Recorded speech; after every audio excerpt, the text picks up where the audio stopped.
Time's up, Admiral. Here it comes.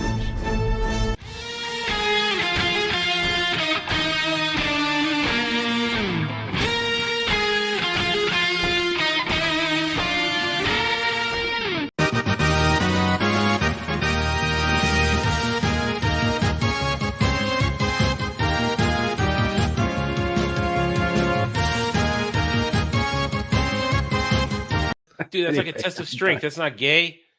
That's like I'm gonna grip you. I'm gonna grip you harder than you grip me.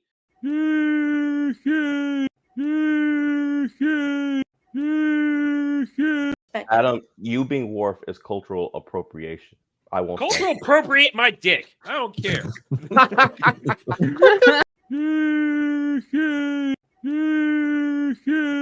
I am dumping unlimited power into you. Little kid ears. When I first heard that, I heard not if you stick a lump of coal up his ass in 2 weeks, you have a diamond. When I heard as a kid, I sounded like in Twix, you'd have a diamond. Like, why are there chocolate bars up his ass? As a little kid, I didn't understand. Little kid ears hear things differently. That's not even the funniest thing you just said. What? When you messed up, you said "cum in his ass," and then you started over. I did? Well, Anakin just killed a whole Death Star. How many people died on that? Well, Anakin just killed a whole Death Star. Well, Anakin just killed a whole Death Star. Well, Anakin just killed a whole Death Star. That is just. Oh God, those eyes, dude. Those eyes, man. Those eyes. Pretty eyes. I'm not looking at them eyes right now. You know what? I know, but she is a total package. She is a total package. I usually think Ryan. I usually think Ryan is very cringe when he says this, but she can shit in my mouth. Whoa, Dermy! Why do you have to ruin What this? the fuck? Ryan says that shit. Fuck, Ryan says this shit. If Ryan jumped off a bridge, would you jump off a bridge? But you just For her, yeah. Would. Here we are worshiping this beautiful woman, and you're talking about German shit eating. I mean, come on. Listen. I will drag my ball sack. No. Listen. 100 miles worth of Shut the fuck up. broken glass, salt, and lemon juice just to smell her farts. We're not on your goddamn stream. We're on Adam's stream. We're Wow, supposed to respect the man's house. You don't take shit in his goddamn fridge. Never gets old. Hello, everybody. Welcome to Mellow Mondays, where we try to nerd out. And tonight, I promise you an interesting show. It's a good one. We're back from our break last week where I had to go do real world shit on Tuesday, so I had to get up. I still got to get up tomorrow morning, but I don't have to go anywhere. I just have to be up to make sure I'm here when some people come by to check some things. But we are back, and for the moment, we're solo. Samuel will be showing up in a little bit, and Devil will be back next week. Yay, Devil will be back next week. He let me know he's got other commitments tonight, but he will be back joining us for the good old-fashioned nerding out next week. But we do have a good show for you tonight. I at least think we do. We're going to talk a little gaming and why people are wuzzes. Then we're going to examine, make sure I have it all right here. We're going to examine the new Superman outfit. We got pics on the new Superman outfit. We got look at that. So we're going to talk about that.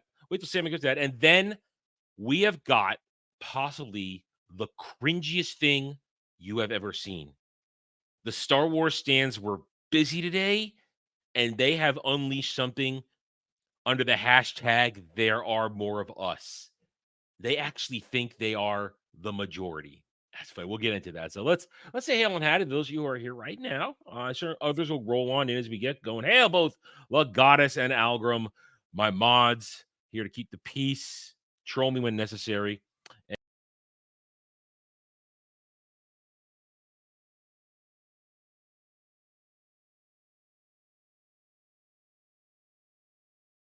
I hit a button.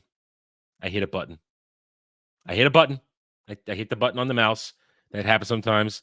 Yeah, I have that. There's a boomer point. Boomer point. I get boomer point.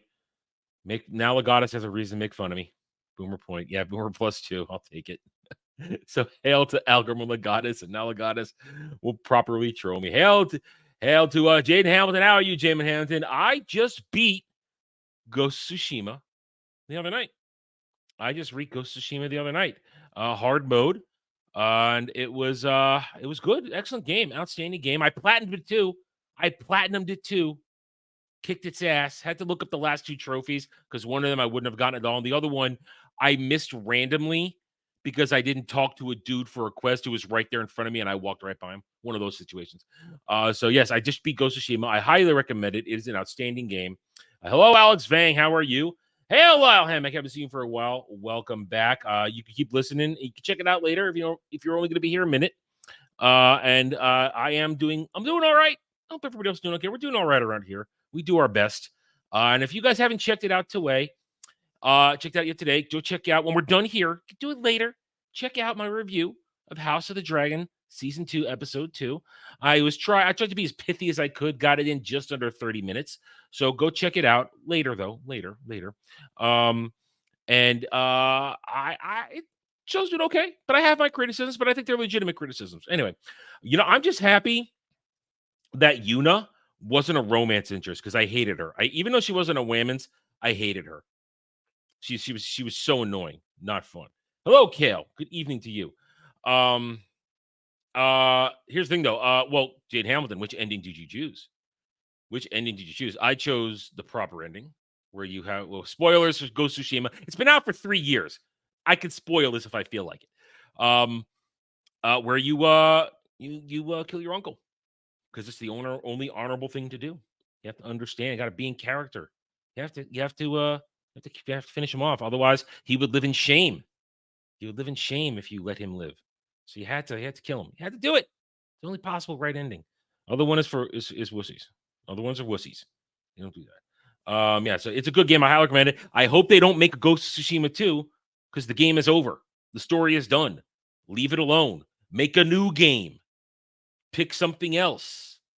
I'm sure there's other Japanese legends they can delve into and make a cool-ass game. You don't need to make a sequel to a game that had a complete story. Just stop it right there. No more. I did that.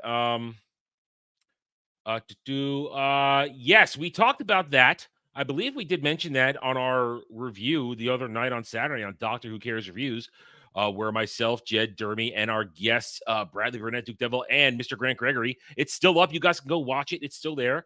I believe we did mention that. I believe somebody mentioned that. If they didn't, it was mentioned someplace else. Jed might have mentioned it then on our follow-up on Roundtable. It was mentioned. But yes, Russell T. Davies isn't in it because we know that he had a lot of meetings with Ryan Johnson. We know that he had a lot of discussions with Ryan Johnson. So that's, of course, retard's going to retard. They share retarded ideas. And that thing was just that Doctor Who. It's a mess. It was a mess. I said it on Saturday. I'll say it again. Ncuti Gatwa Doctor Who owns 5 of the 6 lowest overnight scores in the entire franchise. 5 of the 6 lowest overnight scores ever, and the lowest finale overnight score. That was the Doctor Who news today. I chose to not make a video because it's over. Doctor Who news is done until Christmas special. I'm not gonna bother with it, but it's such a disaster, and it deserves to die because we already have all those of us who are Doctor Who fans. We made our peace. We made our peace. It was done. It was over, and we accepted it, and we're here to roast it. But when all the stands, all these tourists, and these aren't even stands, these are fucking tourists who came in and said, "It's ours now. The gay black man is Doctor Who. You have to live with it." They were so happy. They thought they won this magical mega victory. And they said, for every 3 of us that leave, every one of us leave, 3 new fans will come. I think it was them that said that. I think they were talking about Doctor Who. I think I'm having the correct memory of connection to that. Apparently not. Apparently you needed us, the actual real fans, because this is the most, I would just say, hated. I'll say hated. They hate Ncuti more than they hate Dr. Karen Jodie Whittaker. They hate him more. because he's terrible. And how can you have 8 episodes? In the finale, he sort of did a doctor speech and a Dr. Clever victory, but you essentially, from the Christmas special all the way to episode 7, Legend of Ruby Sunday, you had the doctor not give a single doctor speech nor actually save the day. That's the truth. That is the truth. And it just is, it's funny. In the end, it's funny. Well, I'll say it again. They celebrated that it was theirs now. Doctor Who was theirs. Them, and I'm talking about the weirdos out there. The creeps, the weirdos, the stands, the tourists. They celebrated that this was their win. And you have it. Worst ratings of all time. Congratulations. Congratulations. We will now roast you. And we have roasted you, and we will roast you again in the Christmas special. We'll roast you again for one more season, and then what like be the series finale when they air their final Shooty Got What Christmas special, because nobody will ever want to resurrect the show again, because they would have to have the balls to go back and eliminate everything right before Peter Capaldi regenerated into Dr. Karen Jodie Whittaker. That's Doctor Who. I've talked about that plenty. Let's move on. We're killing time here, guys. We're going to kill time until Samuel gets here. Or maybe somebody else will show up. The link is out there. Others might show up. Let me open up the Twitter for a second. Make sure, see if anybody else is saying they might show up. I mean, there are others out there. They have the link. They could show up. They won't because they don't love me. Nobody loves me except you guys. Well, you guys tolerate me. Yeah, so let's. You mean Jinx Monsoon? Yeah, okay. I did have it right. Jinx Monsoon said for every 3 leave 5 replace them. Well, that math didn't work out, did it, Jinx? Man, wearing a dress. Yeah. And hail to all you coming in now. I hope you guys have had a good day. It was hot. It's been hot where I am. Really hot for the past few days. It's only gonna get hotter. I'm really worried about my energy bill. I am. God damn, it's already freaking high, and it's probably gonna be higher from this mini heat wave. It's terrible. It's oof. Hello, Ariel. How are you? It's an epic one for the good guys, and now those polls up there, everything else is be right. Yeah, well, thank you, Ariel, for the opposite perspective. See, here's the thing. Around here, we can appreciate humor, and we know when the humor is being presented to us. There are some things going on out there involved certain arguments. I'm not at liberty to really express it because I'm not really involved. I'm kind of a witness, somebody who's standing on the sidelines, documenting, throwing my support, advising. But you kind of know where I stand, where I say things like Simpy did nothing wrong, Cloud did nothing wrong, Dermy, and I can't believe I'm going to say this, Dermy did nothing wrong. If you know what I'm talking about, you know what I'm talking about. We are not going to spend time going into that here because I don't have any of the principles involved. And I said I am not directly involved. I'm merely a witness, a supporter, someone who's advising here and there. But there's a lot of things going on where people cannot take a joke, they don't understand a joke, or they suffer things called white knight syndrome. White knight syndrome. White knight syndrome is a stupid, retarded thing. And it really is sad that people feel the need to protect individuals who either don't deserve to be protected or it's unnecessary. And deserve and necessary are two different things, even though they sound the same. Like we have people who white knight for corporations.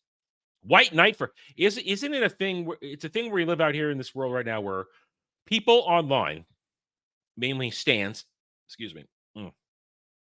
will go out there and they will white knight giant corporations. Disney must be protected. Poor Disney, wasting all their hundreds of millions of billions of dollars on stuff and losing money left and right.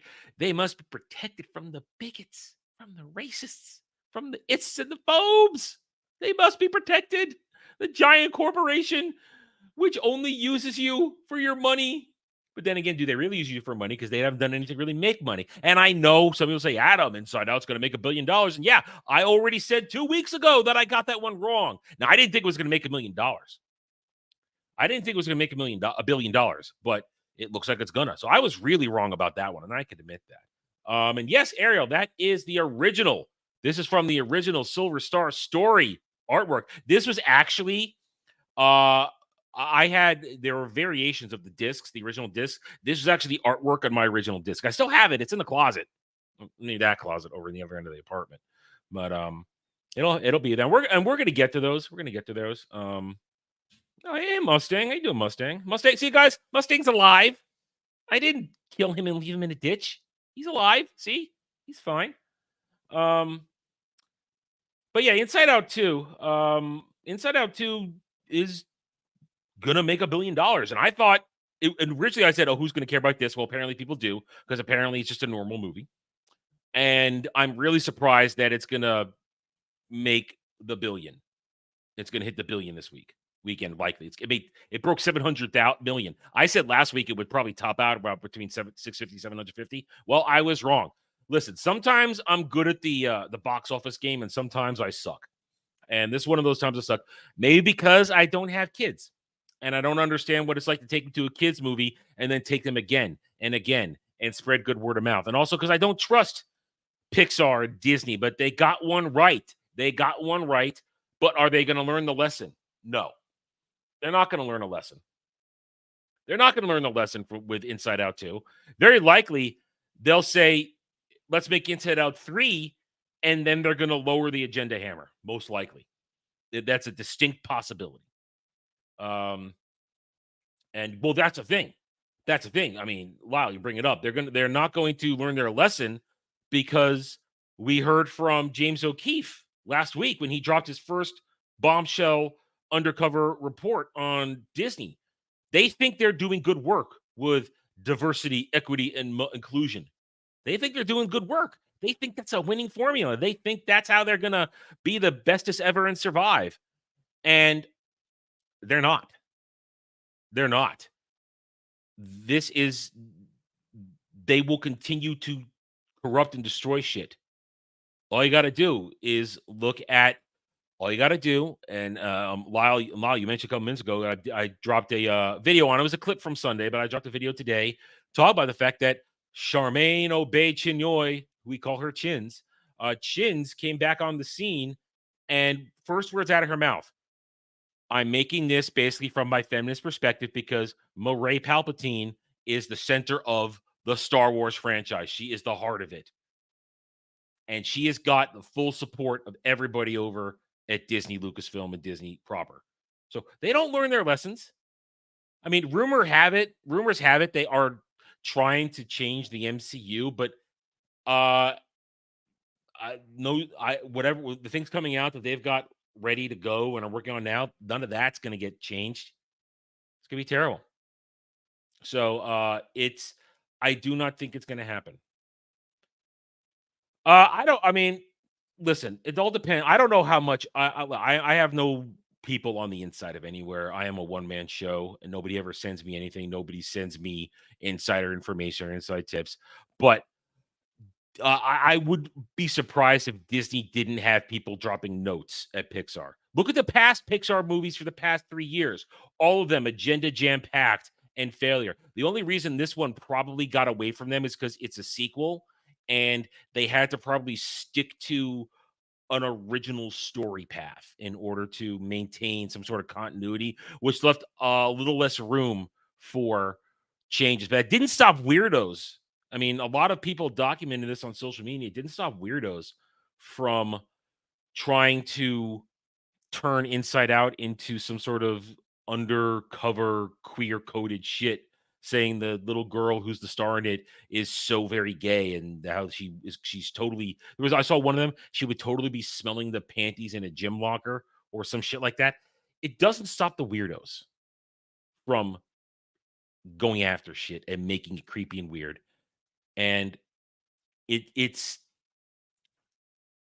I'm going to say it again. While 2 may be a success, they're going to greenlight an Inside Out 3. They are so going to greenlight an Inside Out 3. probably, I believe she's going into high school in this one, so they'll probably do the next one, her going into college. It's probably in danger of being subverted. So I wouldn't say this franchise is safe. I think this one was just, it had a certain level of initial installation where probably, I mean, I'm sure they gave them notes, but they probably weren't paying attention to Inside Out 2. During its production, they had a whole lot of other things they were focusing on. And Lyle, you're absolutely right. You can't fix any of these things as long as the people who are running it are running it. Kathleen Kennedy, her entire executive branch of idiots at Lucasfilm, including Dave Filoni, everybody at the MCU, everybody in Disney proper, all avenues, Pixar too. Pixar's not safe. This does not change anything. It's just a one-off. They're all corrupt. They are all morally bankrupt. They're all ethically bankrupt. And they're all degenerates on the inside. They all want to indoctrinate kids. They all want to push their Marxist commie agenda bullshit. And they are going to, they're not going to stop. If they haven't, they spent the past 2 years losing billions of dollars. And here we are with the Acolyte. A complete woke disaster. But the stands and the shills, they are putting on such a show. And I don't want to cut to the now. We at least got to wait for Samuel to get here because I am not reacting to this alone. I need backup. I need backup to react to this shit. But it's not a surprise. It's not a surprise that it's all falling apart. And I am surprised at Inside Out 2 in general. I admit I was wrong. So I was wrong. So let's see. What can we do now? What can we do to wait for Samuel to get here? You know what? Let's go to the first story. And I can probably keep it going until Samuel gets here because I do want his opinion on that. All right. Now, so you guys know, you guys were here. A lot of you were here when I played Elden Ring. I jumped on that bandwagon, tried to generate some traction for the channel. Got a little bit of traction, I think, a little bit. And we had our fun. I did my best in it. It was my first Souls-like game, and I did my best at it, and I beat it. In a fair amount of time. I wasn't one of the first. Then again, I didn't power through it, and I took my time to grind a little bit on the first character. But I had my fun with it. And I proved that I could play a Souls game and not get deterred and not get defeated and scamper away to hide in a corner. I can beat a Souls game. And then I went on to beat another Souls game. Probably not a very hard one, but I beat what's it called? Fall of some whatever. I beat that one too. I beat another one. Get Soul Mask. No, I'm not getting Soul Mask. You and Grump can play that shit. I'm not playing that shit.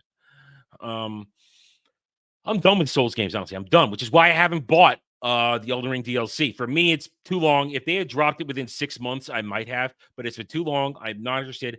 I want to have fun with my regular single player games where I'm on an actual story, not just running around killing shit for the challenge.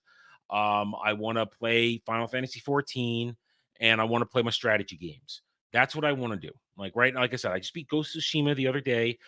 Deciding what I'm going to private play alongside Final Fantasy 14. And I have promised you guys, and I'm going to do it. We might even do it tomorrow night. We'll see how we do. We'll see how the day goes. But if you haven't voted, go to the community tab. There's still the poll up for my next streaming game on Renaissance Nerd Arcade. It's either KOTOR or Dragon Age Origins. Dragon Age Origins has run away with it. It's about 50-odd votes. Now, that could change. An influx of people joining the channel could see it and vote and flip that in a second, I'm sure. But as of the moment, you guys are telling me to play Dragon Age Origins, which I played a million times over. Though I've forgotten a bunch of stuff, so it might be interesting when I get to it. So as soon as I get a chance, as soon as a couple things in the schedule even out, and I find a place to set up the PS3 over here, or maybe over here, so I can be on camera for it. I don't know. I might set it up here, or I might set it over here. I might run the wire to this one. I might run the wire over here. It depends. I don't know. It's not like I need to see Dragon Age on a big ass screen. I've seen it on a big ass screen before, but I'll be playing Dragon Age Origins. And no, you're not. No, it's not going to happen. At this point, it's not going to happen. The game's dead. The game's dead. I'm breaking my promise. Make you another promise at some point. I'm breaking my promise. Not going to do it. So I'll be setting up Dragon Age Origins, and we'll do a playthrough. And what we'll do is we'll play it a couple times a week, and we'll have some fun with it. No rush. It's not like the Veil Guard is coming out tomorrow. It's coming out in 5 months, October probably. So we got time to blow through that. Maybe do Dragon Age 2 and Inquisition. We got time. So we're gonna have fun with it. Take it nice and slow. Have a good time with that. So vote on that poll. But I'll be playing that. So I want to play my game. So I don't want to play a Dark Souls game. That's why I know there's some stories about Wukong, Alex, but I'm really not interested in that. I'm not. I'm not not whatsoever. I've proven I can beat it. No, it's on this channel, Ariel. The panels, because I can't make a community tab on Renaissance Arcade because I don't have enough subscribers over there. You need I think 300 subscribers to open up a community tab. So I can't do it over there. So that's why we have to do it over here. And it's better promotion over here to direct the larger number of eyes over to that. So guys, so go subscribe to Renaissance Arcade, link in the description below. It's where I play all my games. I know there are still some games on here, and what I'm gonna do for those of you who are members, I got to give you something over here aside from emojis and this and that, unless I come up with other ideas. I'm gonna make all previous game playthroughs on this channel. This week they will all be put into the member section so that you guys have something worth your time. So that'll be over there, starting because a lot of them are really old, but they're also really old, and you might not go to them. So I'm gonna call it a privilege. I know I don't give much to the members, and I'm thankful for those who have subscribed on their own. Thankful for the gifted memberships all the time, but I'll give you guys something over there. And I apologize, Ghost of Tsushima, not finishing it because things happened, but I had to finish it on my own. It had to get done, and I did not have time to. I couldn't stream it on the other one because it started here. You understand that. Either way, what the hell was I talking about? Oh yeah, Elden Ring. That's what we got here. And that's the thing. That's where I'm getting to, Lala Hammock. So Elden Ring DLC has come out. Shadow of the Erd Tree. And I wouldn't have been able to get into it anyway. I would have had to do another replay because I missed the boss that access to it. The one boss, one of the two bosses I missed because I just missed the entrance to his part of the map, and Mog, whatever. And you have to beat him because his throne, where Melania's brother is dead on it, is the access to the DLC. So I haven't beaten that. So Elden Ring DLC comes out last week. Normal real players, they're enjoying the hell out of it. People are streaming it. People live I hang out with, they have yet to get to it. But here's the thing. It's come out, and I already said that Elden Ring was my first Souls-like game. No, God damn it. I'm looking at the chat. No, Legatus, I did not record it because it was done on my own time, and I didn't have the time to record it. I just didn't. It was done at strange hours when I felt like it, and there wasn't that much left of the game. It's just I didn't record it. I'm sorry, I just didn't. I'm sorry. I know it's me letting you down in a way. I know that, but I'll make it up to you in other ways. It became something that had to get done, and I had to do it quickly, and I didn't have time to record it. I just didn't. It's a thing. And it's not like I could post it here anyway because it would have screwed up my regular video schedule. So that was the problem that having gaming on this channel was. It would screw up my regular schedule. So that's why we moved it to another channel where it doesn't. And I couldn't put it over there because it would have no connection with here. So I apologize. I let you guys down, and I'm sorry. I do actually have that, Ariel. I got it 2 Christmases ago on sale. It's on my PlayStation library. I just haven't got to that. That will be something done on the other channel. That will be a stream at some point because that's just for fun. Anyway, So Elden Ring came out. Let's get back to Elden Ring. Elden Ring DLC came out, and it has opened, as Lyle alluded to the fact that it has opened to mixed reviews on Steam because people are complaining. It's too hard now. As I said, it was my first Souls game, and I didn't run from it. Well, you guys saw me. 4 hours on that first major boss. 4 hours. It got progressively easier for me after that, but 4 hours. Final boss took me 1 hour and 34 minutes, if I remember correctly. But I didn't give up. I didn't stop. I beat it, and I was happy to beat it. Never played it again because I didn't need to play it again. I wasn't one of the people that fell fully in love with it and had to play it over and over and over and over and over again. I was happy with my win, and I put it in its place. But I had very little desire to play another Souls game. I played that Lords of the Fallen. That was it. I played Lords of the Fallen 2. That was really easy, and I kind of got me my fill. So I wasn't going to do this. But the problem is Elden Ring, because of its promotion and all the marketing surrounding it, it brought a lot of tourists. I think we could say brought a lot of tourists into the Souls-like franchise gaming region, domain, whatever you want to call it. And maybe somehow they got through Elden Ring and thought they were badasses, but I don't know. Now, I don't know if they've upped the difficulty level for Shadow of the Erdtree. I do not know. I would require somebody who's playing it to let me know this. But as we see here, it's too hard. Let's read a little bit here on Niche Gamer, shall we? Let me make it a little bigger for you guys. Hang on. There we go. Publisher Bandai Namco, Bandnam, and developer From Software finally released Elden Ring Shadows of the Erdtree. It didn't take long after the expansion launched a few days ago for the internet to become embroiled in the debate over whether or not the content is too difficult or not. Coming from this, if you now look at Steam page for the expansion pack, it currently listed as mixed review status, seemingly from players mostly leaving negative reviews, opining the content is too difficult. It's a goddamn Souls game.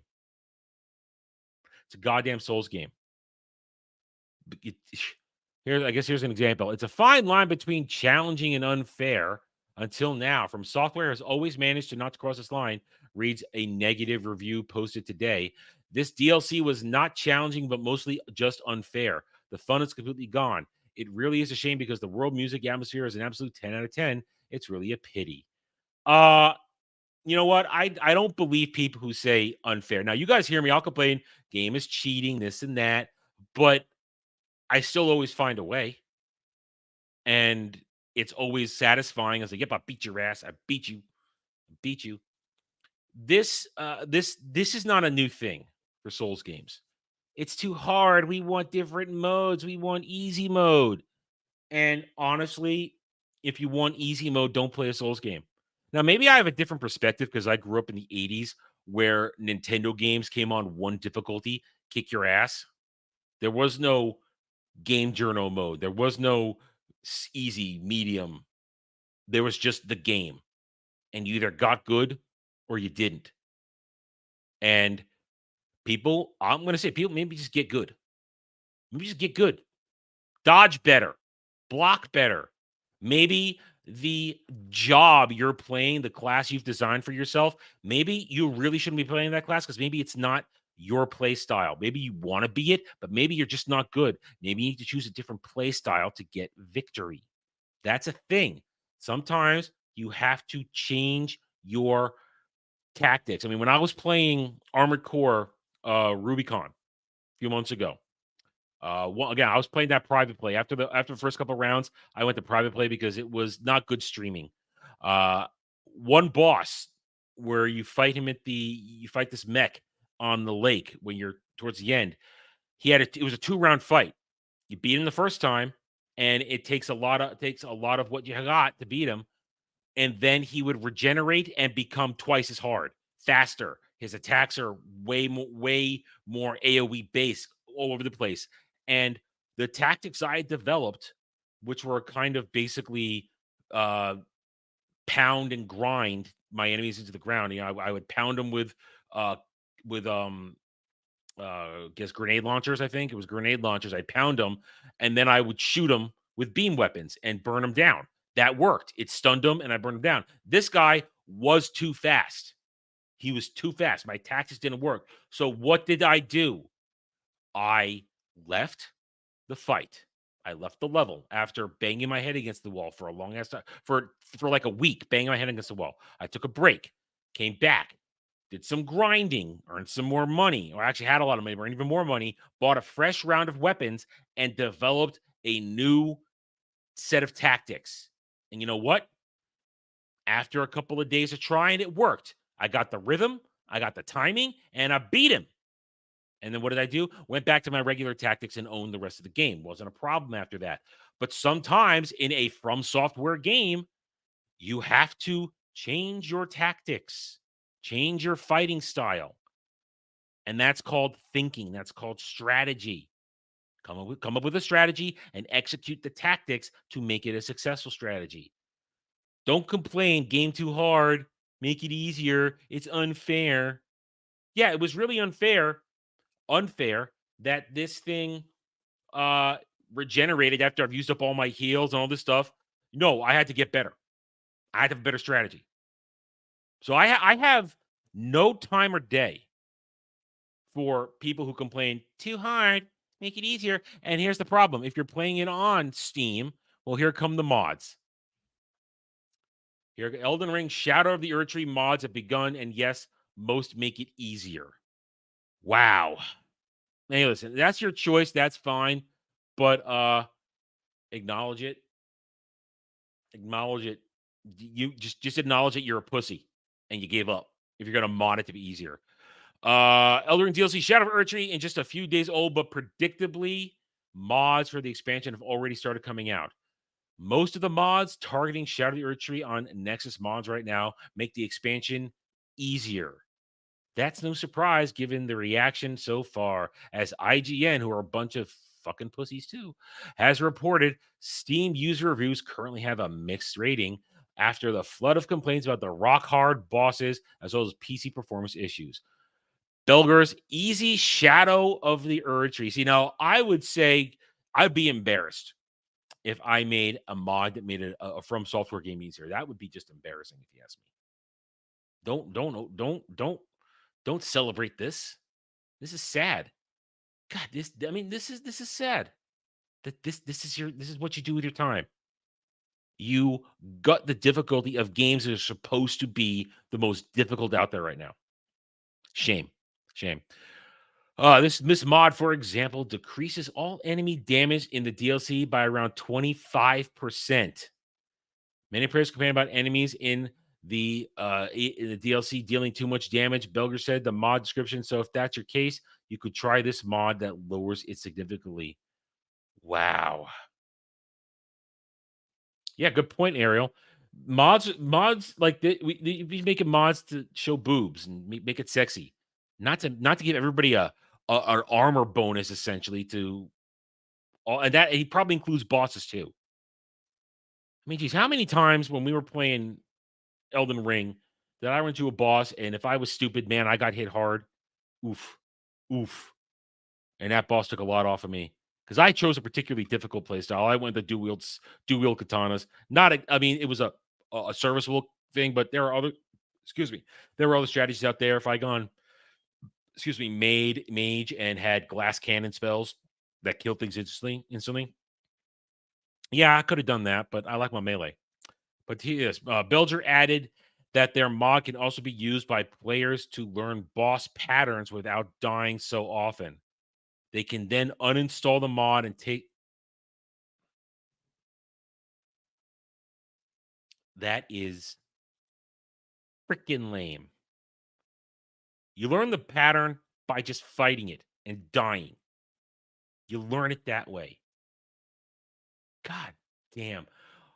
Why do we live in an age of pussies? Whatever happened to the challenge? I mean, if you start a game and you acknowledge, I'm not very good, I just want to play this for the story, fine. Play story mode. That's your decision. You're just playing for the story. You're not playing for the challenge. But when you acknowledge that in the beginning, you're not saying, I want this easier because I suck. You're just saying, I'm just here for the story. I'm not here to spend hours grinding. That's fine. What we're talking about here are people who are pussies. And I'm saying this. I don't care if I get blowback. I'm saying that a lot lately. I don't know if it means anything to anybody, but I don't care if you're upset that I'm calling you a pussy for wanting a game that is designed to be a challenge, but you have to find a way to make it easier. Why don't you just find a way to find a cheese mode in the game? There's always a cheese mode. Always a cheese mode in all the games. Not exploit, just a cheese mode. Something that really works to make it to give you an advantage. And so I hear this, and it just makes me ask the question: what has happened? Got a whole generation of so-called gamers out there who just want easy modes because it's too hard. Like I said, if you just want to play it without challenge, just state, I just want to enjoy the story. And then I have nothing to say to you. I have no criticisms. You just want to play the story. You just want to enjoy the story. That's fine. But to play it, get your ass kicked, and then complain it's too hard, and then demand an easy mode, a pussification mode. No, I'm sorry. No, you don't get that. You do not get that. What you get is you get my disdain is what you get. You get my complete and total disdain because then I do not respect you. I do not respect you. I will personally think that you're listen, I don't want to I want to couch my words just a little bit. I personally think that you don't really want to play these games. You just want to have a cinematic experience with something. Because when I go in these games, I want to play these games. I want to have a challenge. I want to kick its ass. I mean, Jenny Hamlin brings up a point. In Ghost of Tsushima, well, there are learning attack patterns. Now, I had to retrain myself to play it when I went back last week to beat it and started playing. I had to retrain myself how to play the game. Of course, I had all the badass attacks. So whenever I got in a duel or something like that, I just did the super attack that basically kills everything. I was cheese at that. I was so strong it was cheese. I had maxed out my charms. I had maxed out best armors. I could do whatever I wanted. Nothing could stop me once I got going. And even if I got hurt, I could still wander around a little bit because I had a charm that restored my stamina. I could heal up if I screwed up. If you work hard in the game, you get strong enough and you compensate for the difficulty is what you do. And early on, though, Jane Hamlin's right. Early on, you had to really pay close attention to what your opponent was doing. Like, here's a good example: the final fight against your uncle. You had to, you couldn't cheese it. I couldn't cheese that fight because I didn't have my armor. I was in basic wear. I had no armor, no bonuses from my charms, no nothing. I still had my abilities and skills, but I had to remember how to fight properly. I mean, he killed me the first time because I went too balls hard fast. I didn't pay attention. I tried to beat him quickly and he got me. Second time in, I beat him. I beat him the second time because I took it seriously and I remembered how to play it. Watch for the movement, know when to go into attack, know when to dodge, know when to parry, and back off, heal up, come back in, and I won. Legitimate fight. But that's how it's supposed to be. Learn, grind, rewarded. And as I just said, there's always a point where your grinding will move you past the problem, the difficulty. You will be rewarded because you put the time in to get stronger. And this is just whining, complaining. We want forever easy modes. This is not something that it's not something that I respect, and it's not something that I want. I don't want easy mode. I don't want. I mean, people have a right to complain, but pick your battles and pick your argument wisely. Not it's too hard. It's cheating. It's unfair. Guess what? Life isn't fair. Trust me. I know life isn't fair. And I don't expect only time I expect a game or a company to cater to me is by giving me the game I expect. By not giving me Spider-Man goddamn 2. That's only time I expect a game to cater to me. And I don't think that that's too much of a reach, because if you give me a good Spider-Man game, you're giving everybody a good Spider-Man, because I'm like every other normal, regular Spider-Man fan out there. I just want to play Spider-Man game. I don't want to play Miles Morales. I don't want to play Mary Jane. I don't want to play fake Venom. I don't want to play a game that is all about agenda and bullshit. I want Spider-Man fighting supervillains, doing cool shit. I want Peter Parker. Because to please me is to please everybody. I am not some sort of outlier. I'm not demanding anything that's unreasonable. Just as an example. Kale, Animal Crossing, just gotta make that little habitat and happy and invite people in. Ah. I want to do things to Black Cat, but I don't want to play as Black Cat. I want to do things to Black Cat. And listen, listen, Felicia, that's a beautiful woman. Beautiful woman. I've heard some regards to Ronan. Again, I'm not right now. I'm on a I don't have the money to buy games right now. A lot of things. Budget has changed. I don't have the budget anymore for games at the moment. The last thing I got was the expansion, the expansion for 14, which drops on Thursday. And that's the last thing I bought for a game. So no new games until later this year. Probably the next game I'm going to buy, and I'll buy it at cost, at basic price, will be Dragon Age: The Veilguard, because you guys are going to be relying on me to give you an immediate take. I got to give a take. Everything else I want, all those new Dragon Quest re-releases, those 2D HD games coming out at the end of this year into next year, bunch of other little games coming out. Those are all on a wish list. And when the holidays come around and we get sales and price drops, that's when I'll buy my next games, because that's how I used to do it. I never used to buy games when they came out. I only started doing that because I was going to stream them for you guys. But we have to cut back on that because I do not have the money for it. It's just that simple. The channel does not bring in enough revenue at the moment to do that.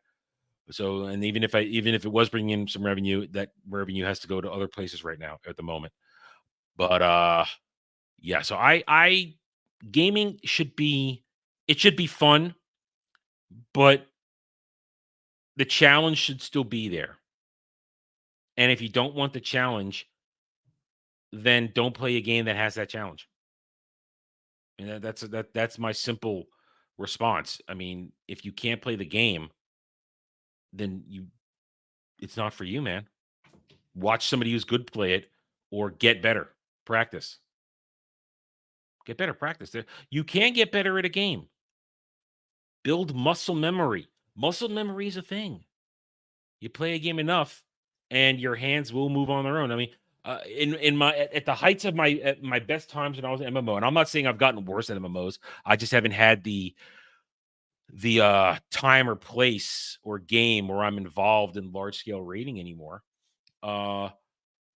You get to a point, or at least I got to a point, where I got to a level of skill that my hands were operating separate from my conscious thoughts. I'm busy running the raid, watching stuff, and my hands are just mouse and keyboard. They're just doing their own thing. They're doing their own thing, keeping up the rotations, reacting to what I'm seeing without even me telling do it. The muscle memory kicks in and does stuff it needs to for me to survive and be the best damn DPS I need to be for my group. But that comes with practice. That comes with knowledge. Is there a certain level of skill involved? Yes, you have to have a certain level of skill. Some people can't be great, but you can reach a level of competence to where you're not suck. Elder Beast was a dick boss, but it took me an hour. Yeah, it took me an hour and a half to beat it. With my build, it was kind of dumb, but I got through it in the end. We finally got through it. Listen. Ariel, you got to understand. I'm somewhat ambidextrous, okay? I can do it either which way. I'm very capable. So my hands have learned to have minds of their own. They can operate without my direct thought, my direct decision making. It happens. It's a good skill to have. A little ambidexterity never hurts anybody. So yeah. I don't know where much to take this. I think I've said all I can say. I know Samuel said he's on the way. I was trying to hold out till he could get here because he plays Souls games, and he can give his opinion when he jumps in. I don't want to jump to the next topic because I definitely want him here all settled in for the next two topics, for the remaining two topics of the night. So, what? I did nothing. I'm talking about being ambidextrous. That's all. Ambidexterity. And I'm not super ambidextrous. I can do some things with my left hand almost as good as my right hand. I can do some things. It's a skill. It's a practice skill. Does that mean I win the day? Do I win the day? Anyway, I hope your keyboard's okay. Clean that up quick. You don't want to damage the keyboard. I understand that. I do everything. I don't let any drinks near my keyboard. My drink is over here on a folding table. It's not near my keyboard because this keyboard, they don't make this keyboard anymore. They don't make this particular Steel Series keyboard with the built-in gamer left-handed part right here for your left hand. They don't make this anymore. I've had this keyboard for a decade now. Over a decade. Over a decade. I've had this keyboard for 12, almost 13 years. And I did break it a year ago when I got angry during a stream. I think we were live, and I slammed it, or maybe it was during a review, and I broke the little flaps, the stands that keep it upright, and I had to super glue the one I broke back into place, and I fixed it. But I have kept this thing alive because I love this keyboard, and I need it. I caused you to spit. Okay. Well, Ariel, I thought you weren't a spitter. I thought you weren't a spitter, Ariel. Come on. But yeah. So I tried to buy a backup of this a couple years ago, and I've discovered they didn't have anymore. So I must protect this because even if I got a new keyboard, had to get a new keyboard, I know they make separate sections like separate hand, gamer hand, things like this. But I like this one. I like this one built in. I don't have to buy another accessory to attach to it. All right, so we got to kill a little more time here before we jump to the next next built-in topic for the night. Before we get to the super cringe, we don't do a lot. We don't do too much reaction except for trailers, but this, oh man, the stands have really done it this time, and they're really trying to. All right, I gotta save it. No, I gotta save it. Save for that section. So, why don't you guys throw me a topic? I know it's happening, Ariel. I know it's happening. I just don't know when. It probably just started. So I would say it's a couple years out at least. But that would be something to be great to get. I would love FF Tactics for an updated version for console or PC. I'd get it on Steam because it's probably not a game that's going to tax the old computer. I don't drink coffee, Jaden. I don't drink coffee, but I'd go anyway. Listen, be respectful to women. Ogle them when they are like that. Because listen, you go to someplace like that, they expect you to ogle them. They're dressed like that for a reason. They want you to look at them, compliment them. It's also called going to the strip club. Actually, well, Ariel, I'm slightly lactose intolerant, so I don't go for straight milk. I have to go for, but when the times where I do milk, it has to be slightly lactose free. I don't have full allergic or bad reactions. I just get slightly nauseous if I drink regular milk. Okay. Congratulations, hockey fans. I guess. Congratulations. Hockey's never been my thing. I gave it a try once. Played a couple hockey video games in my youth. Didn't really know what I was doing. Didn't really get into it. But congratulations. Hey, listen, I didn't even feel much joy when the Celtics won the NBA championship last week. And I'm a Celtics fan, or at least I was when I cared. I have no emotion for sports ball whatsoever now. It's all gone. It's all gone. I have no appreciation, no feeling for it at all. It's sad. I used to love basketball when I always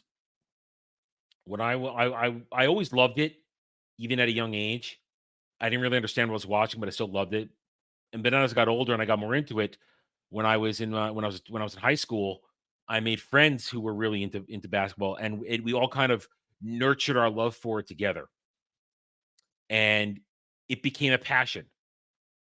And I got converted into being a Celtics fan by my best friend at the time. He converted me, and years of watching, waiting, hoping, and getting every little bit closer. And then when 2007, 2008 happened, and Paul Pierce got Kevin Garnett, and we will call him the traitor, Ray Allen, because he became a traitor 2 years later and went to the Heat.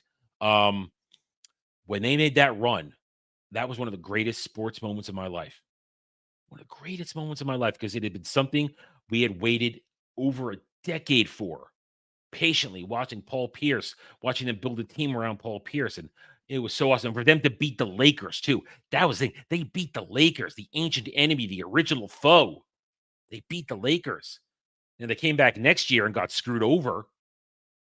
The following year, they made it back, and the Lakers got all the help in the goddamn world. I don't care what anybody says. Lakers got all the help in the goddamn world that year. And that was bad. But that run, Kevin Garnett, anything is possible. That was epic, and I loved it. And I was still good for a few years. No, Jordan was a part owner in the Wizards. Ariel, last I checked, he was a part owner in the Wizards. It was great, and I was good for a few more years. But then, as we got into the 20-teens, the mid-20-teens, the game changed. The game changed. It became just 3-point bombing. It became loose defenses. And the crop of superstars that had come up, they were lesser. These are lesser men, lesser quality athletes. The talent pool became so spread so thin, and then of the advent of LeBron fucking James, how the league just bent the knee to him, gave him anything he wanted. I was disgusted, and around 2015, 2016, I tapped out. I said, "That's it. I'm done. I'm done.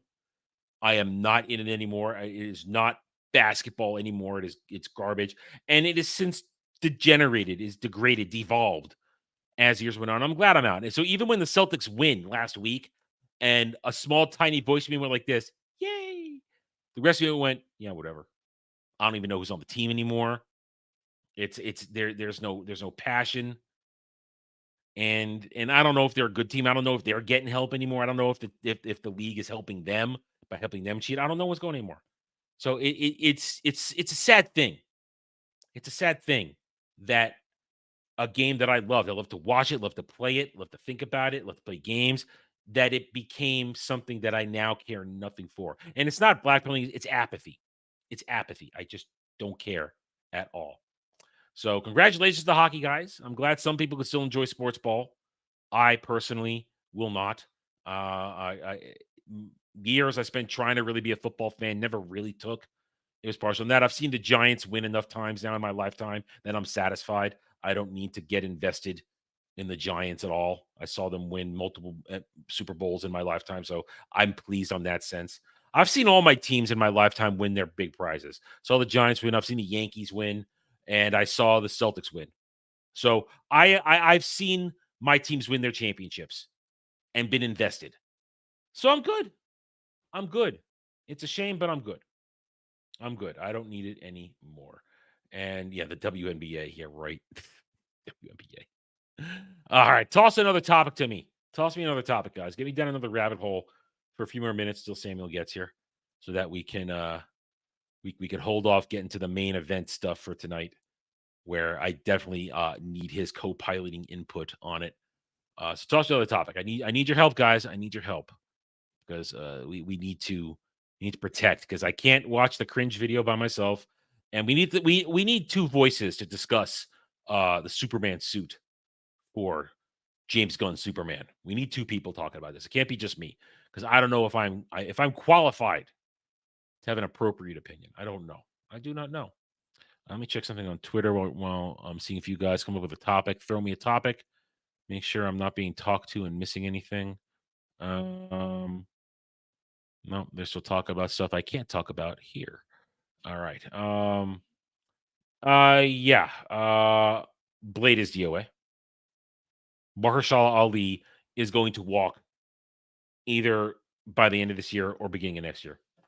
That movie is that, and it's good. Fuck it. I don't want another Blade anyway. No, there isn't. No, that got. I think any new Stargate has been derailed. Ariel, I don't think it's going to happen. Especially, it's not happening with Mellow. He's not involved. I don't think it's going to happen. And Amazon, I think, lost the willpower to do that, which is good. We don't want new Stargate. We don't want them. We don't want anybody seeing anything else at all right now. We just don't want it. Not at all. Yeah, I mean, I have my thoughts on it, but we're gonna save it. Sammy will be here very soon. We have multiple angles. We got multiple angles. We even have a look at Mr. Terrific, which doesn't look terrific at all. I mean, I'll okay. Got to keep my powder dry. I'll wait until we get into that. I don't want to spoil my thoughts on it. Let me see. What can we do for a few more minutes? Because I have planned topics. I need a co-host for them.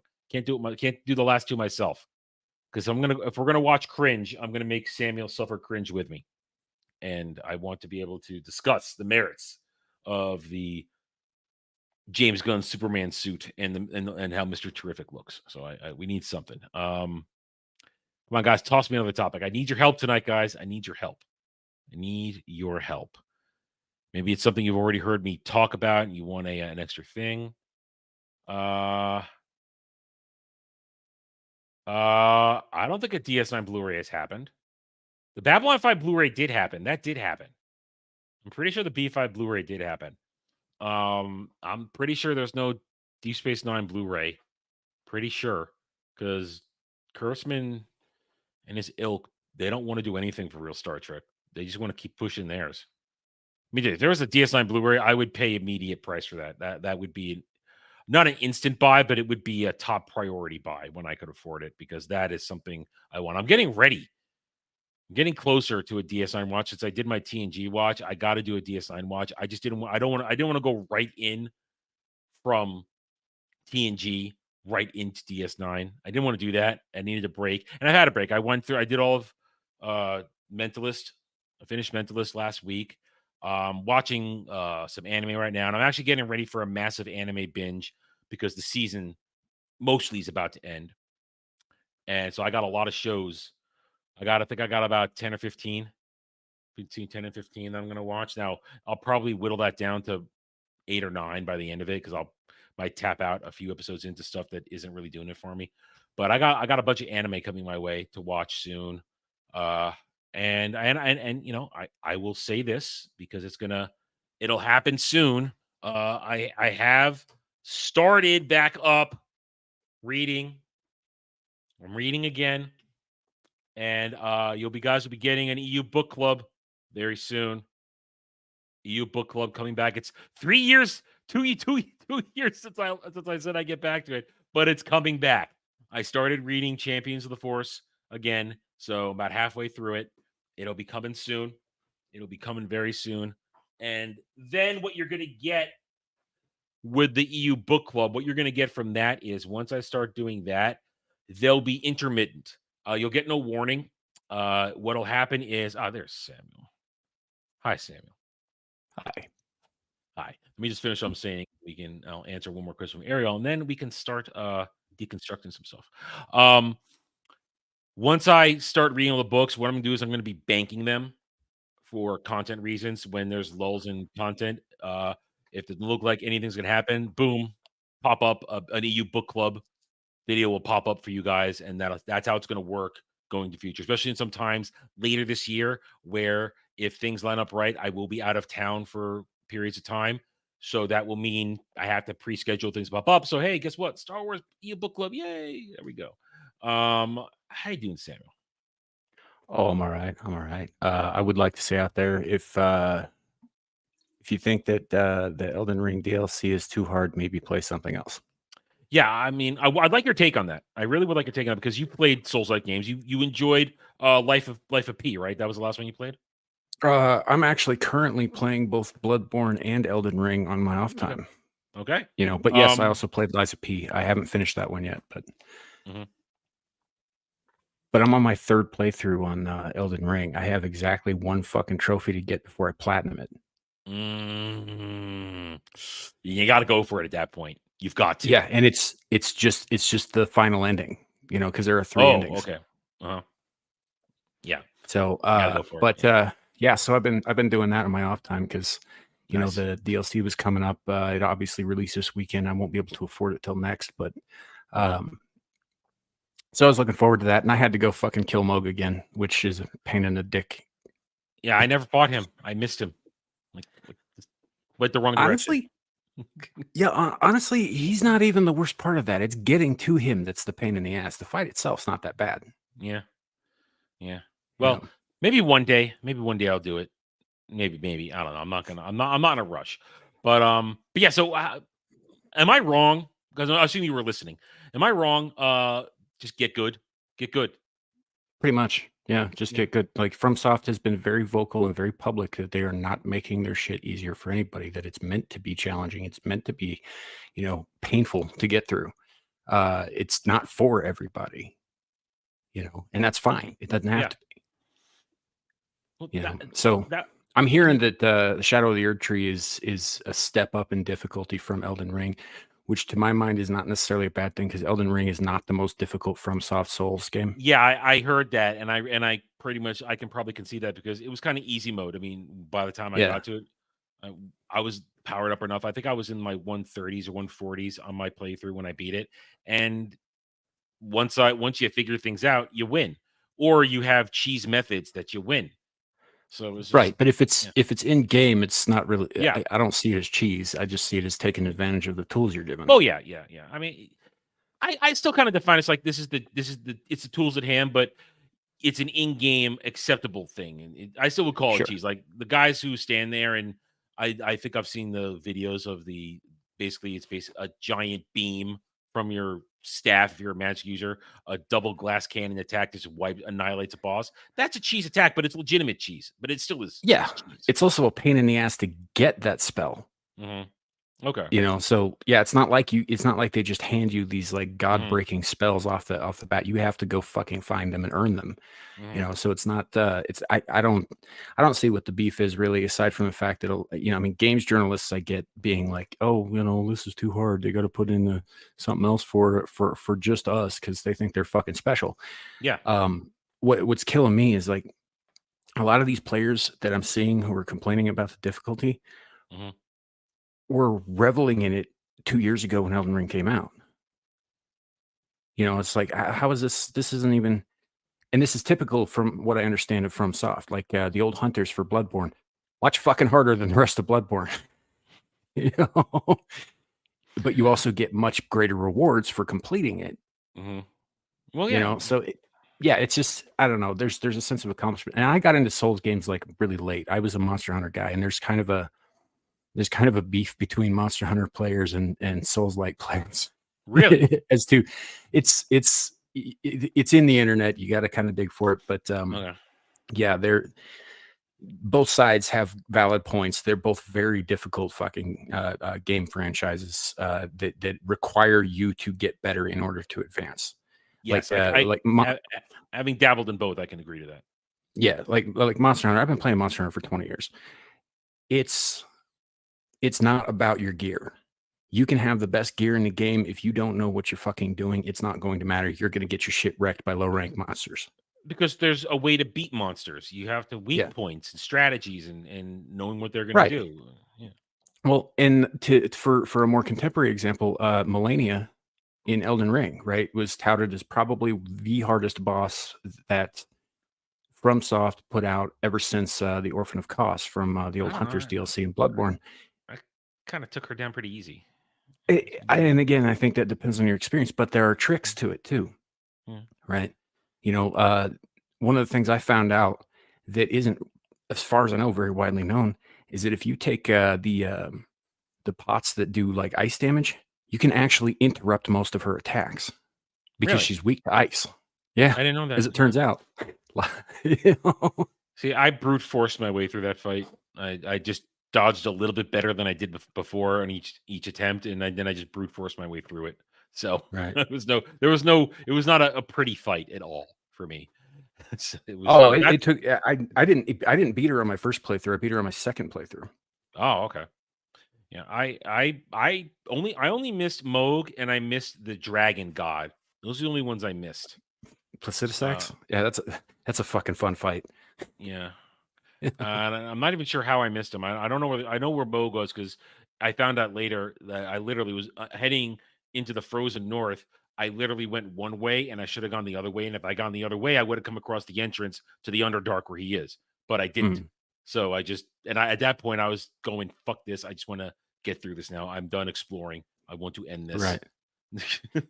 With Placidusax, he's also really, really easy to miss because you have to go to a specific site of grace. I think it's the one that's at the bottom of the big arch where you're on your way up to kill Malekith.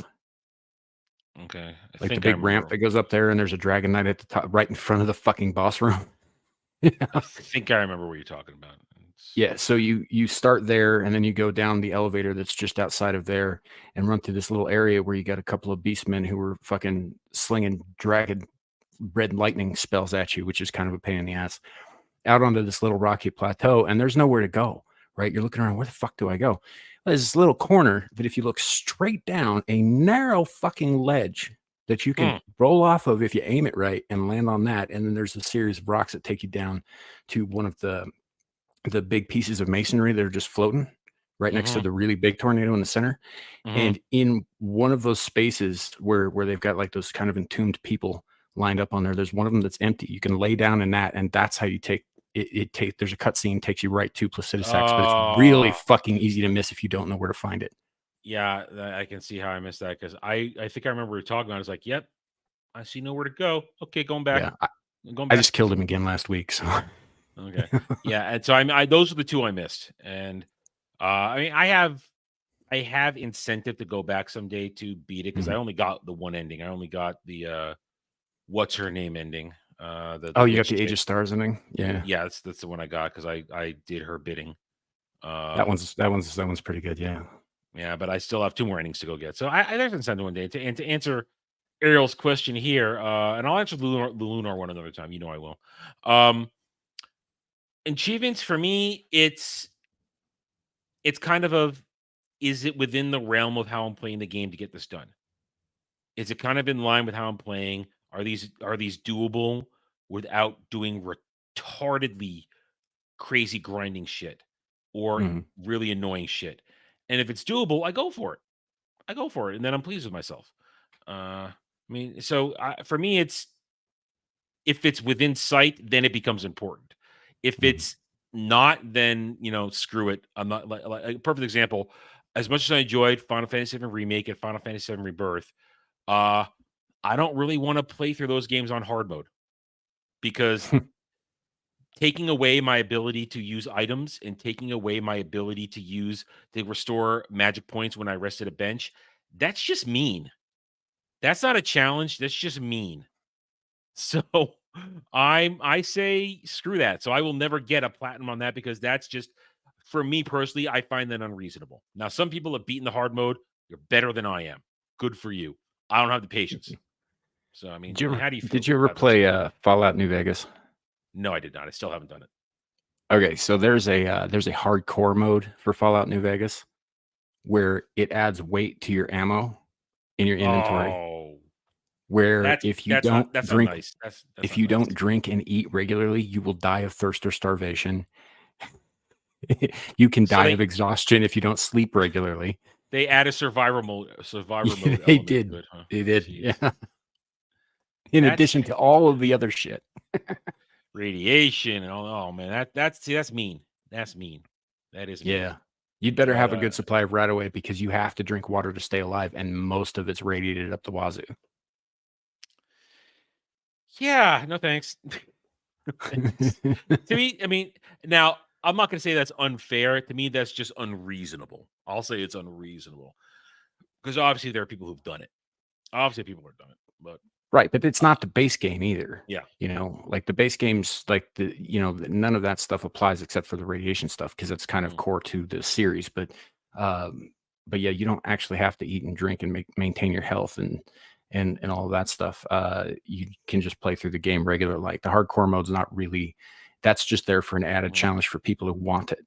yeah. So there's no achievement for it, then, is there? It's just a mode, or I just don't trophy? think so, but I think that like trophies and shit worked differently when that was out than they do now. Mhm.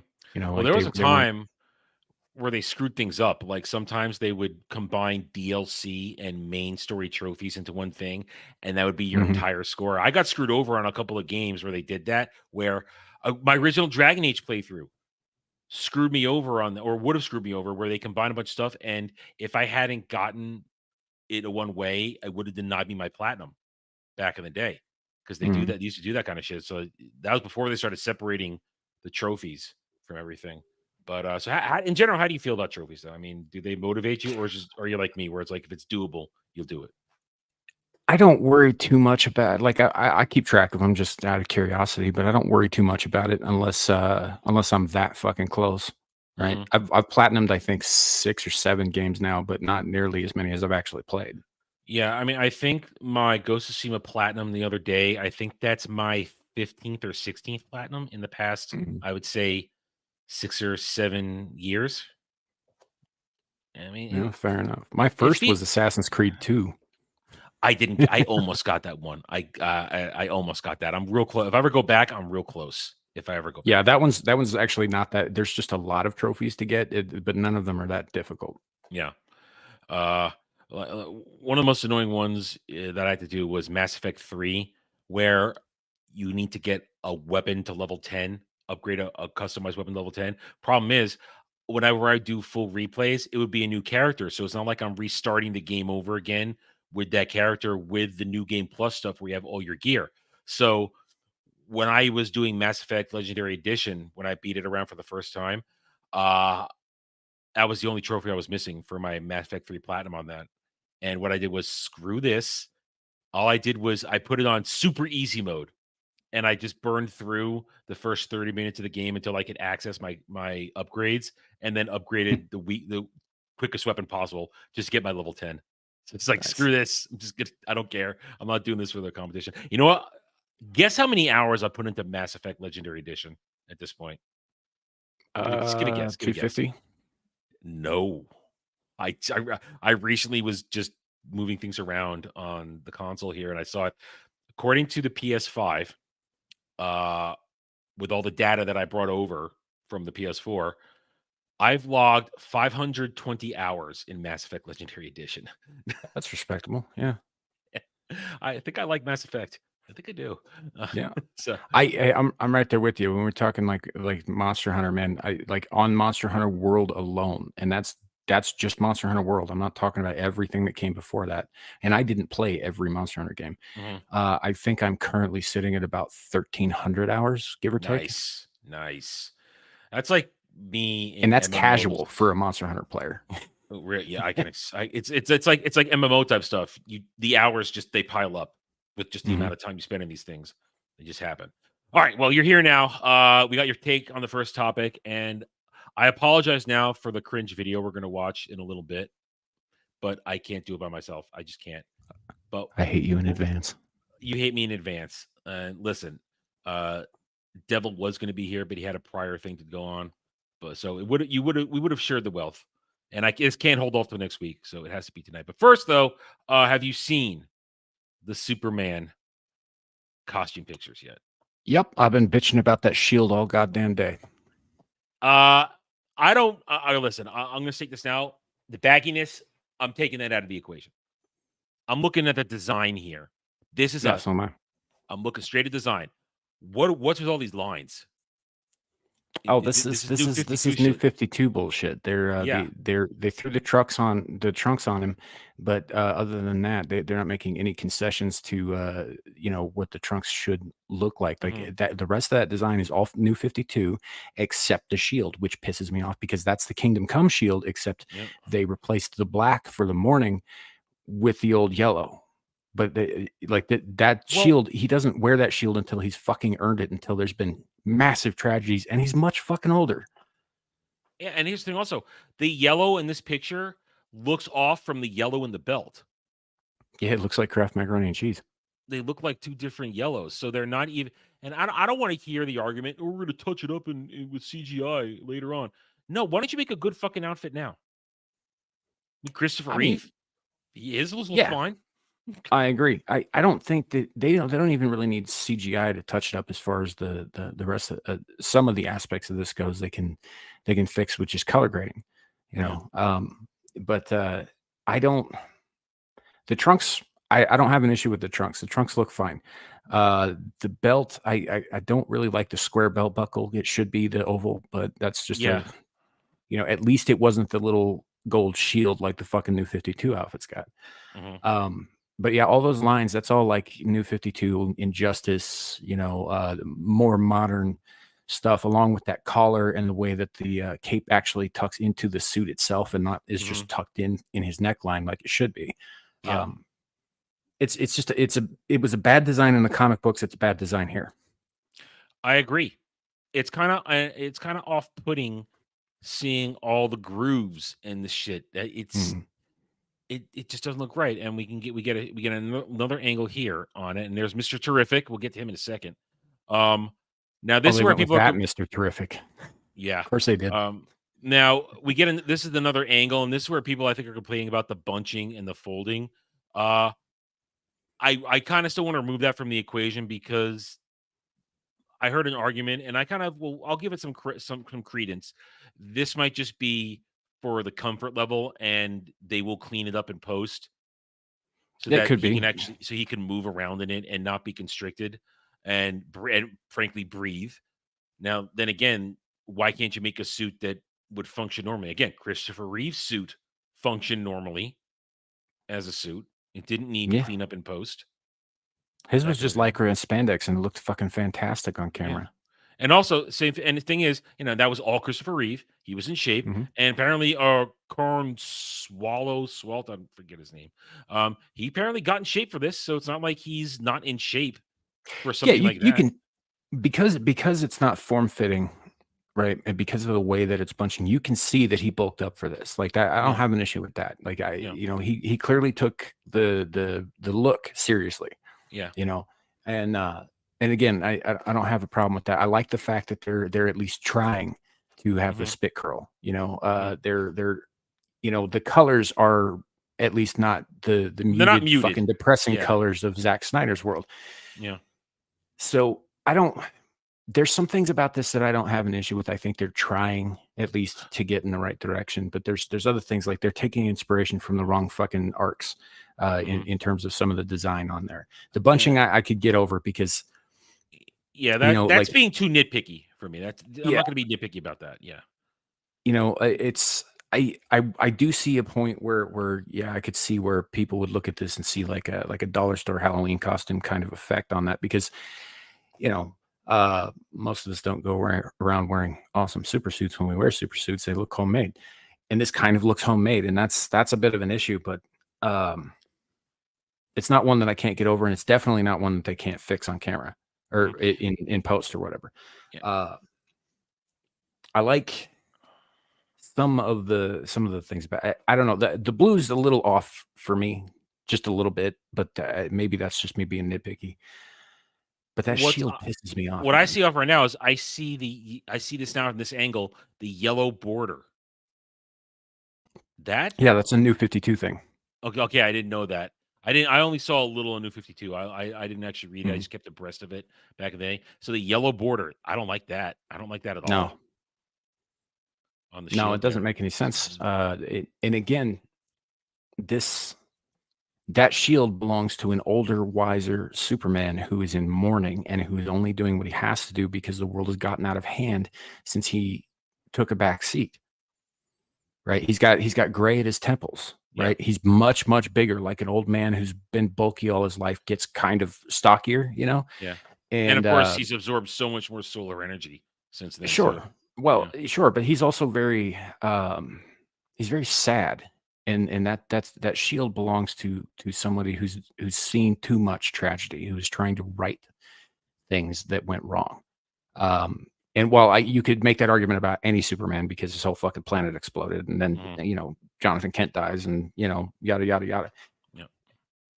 The point of Superman was that he was hopeful in the face of that, especially like Superman at this age. The whole Kingdom Come arc, which was have you read Kingdom Come, by the way? Parts of it many years ago. Okay. I was in a Barnes and Nobles, and I was just thumbing through it, and I read large chunks of it, and then it was time for me to go, and I put it down. So yeah, so the story partially inspired what happened with Injustice. It's a little bit different. There's this new quote unquote hero called Magog who shows up, and most of the old guys are retired. Like Bruce Wayne's fucking like 70, right? Diana is back, basically ruling Themyscira and being an ambassador to the UN as the leader of a nation, kind of thing. Aquaman's ruling his kingdom. Green Lantern's off in space doing whatever the fuck he's doing. The Flash isn't like, it's not Barry Allen Flash, it's fucking Jay Garrick. And all of this it's beautifully painted by Alex Ross, by the way, beautifully. But at this point in time, Superman is essentially living alone in a simulated farm in the Fortress of Solitude, a farm that's made up to look like Kansas. And they come to him at one point. I think Batman and Wonder Woman come to him at one point, and they're like, hey, shit's kind of getting bad out here. You should come and help. And he's like, no, there's been so much shit that's gone wrong because I interfered, and I don't think it's right for me to interfere in human history anymore, kind of shit. And I shouldn't have done it in the first place. There's a big weight of guilt on him because he feels like he's caused more harm with his presence than good, even though that's factually untrue. And then this Magog guy catches the Joker, who's still out fucking causing havoc and shit, and executes him on public television. Just fucking kills him. Isn't there? Maybe I'm confused on the event. Isn't there also there's a massive explosion from another hero that causes mass death too? You're thinking of the beginning of Civil War in Marvel. Okay, wrong one. Sorry, wrong one. Never mind. Yeah. Now they picked on the wrong villain there, but no, he kills the Joker, which sets off this whole movement of young heroes who aren't taking shit anymore from the villains, and they're like, we're not going to just lock them up so they can get out and do this more. We'll just fucking kill them. Which, you can kind of see the point of that, but that's not what the old heroes stood for. So the old heroes get together, including Superman, puts the fucking suit back on when he sees this. He's like, this isn't right. I got to do something about this because they're going around saying they're doing this in our names, and so he puts the suit back on, and it's got that shield on it, except where you see the yellow, it's black. Yeah. And he goes out to face off against this Magog guy, his growing cadre of vigilantes, essentially, to show them a better way. And if he can't do that, then to put them down, essentially. It's a very good story. I think you should read it. But that shield only appears in that story for fucking good reason. Well, this is James Gunn, and he doesn't. James Gunn, I'm going to say it. He's a fly-by-night fan. He I don't want to say full tourist, but he flits around to what he likes and takes things that he likes and then says, let's do it this way. Yeah. It irks me. Yeah. It'd be like having the red sun shield on this Superman, which would make more sense in this day and age, by the way, because it's a hammer and sickle, not an S. And then you look at the here's a shot of the back with the cape. Actually don't hate that. Yeah. Except I'm not again, even that sure collar, that's. the neckline is wrong. But I'm not even sure that's him. That looks like a stunt double there. That doesn't it look might like be. him. Yeah, it doesn't look like him. But then here's Mr. Terrific. Dude. Now I respect they went for the whole T, but Yeah, dude. and the white eyeballs is a nice touch actually. But No, he's just looking corner. I can still see his Oh, is pupils he? right here. He's just side glancing right now. He's just side Aw. glancing. No, there ain't no white eyeballs. No, he's just side glancing. He give the side eye to somebody. He should No. have white eyeballs. All the guys who go around wearing those masks, they should have white eyeballs. Yeah, but so this if we go back to this one right here, this looks cheesy. It does. His super suit does not look good at all. Yeah. Now, if I remember this Mr. Terrific, because this is actually the second Mr. Terrific. I'm not an expert on Mr. Terrific. I can't say. The original one was a member of the Justice Society before the Justice League was even a thing. And he's still running around on Earth too. And the original Mr. Terrific was an inventor, much like this guy. This is sort of a Jamie or Jaime. What's his name? Taking over for Ted Kord with Blue Beetle. This is just a Is this the one where he has like the balls that he'll use to do shit? Is that what this one is? That's this version of it. Yeah. Okay, yeah. Okay. The original one just had a bunch of fucking gadgets and a utility belt and all kinds of stuff, and he relied on his athleticism more than anything else. He was essentially Batman if Batman knew joy. Batman does same kinds of tricks and shit, and he was very smart and an inventor, but he wasn't like morose and like mired in depression. So we're looking at these suits here. Maybe the Superman suit will look better in the movie itself. Mm-hmm. I share your complaints. I think the Mr. Terrific suit looks cheesy. It's the jacket. It's honestly, it's the jacket. And the jacket looks cheesy as shit in the comics too. But I also don't think he should be going with the half fro. Shave that shit down. I would agree with you, but it looks like he's coming from a specific era of like early 90s, in which the character did have a hairstyle like that. Okay. All right. I'll take your advice on that. But I don't like the look. Yeah. And to me, this is part of the problem. This movie is going to be jam-packed with 10 different superheroes. Mm-hmm. This movie's loaded down with too many characters. Yeah, it's not a Superman movie; it's an ensemble movie, which is wrong. Yeah, whatever. I mean, we've been over this a bunch. I've been over with this Dre a bunch. He's using his knowledge. And Superman movie, Batman movie, World's Finest, Wonder Woman movie, Trinity movie. We should be marching down this road. I agree. But I don't believe that James Gunn knows how to write a movie that isn't an ensemble. No, and you're absolutely right. I agree with you 100%. All he can do is ensemble. He doesn't know solo or just maybe 2-man team up. He doesn't know that formula. All he knows, and he loves his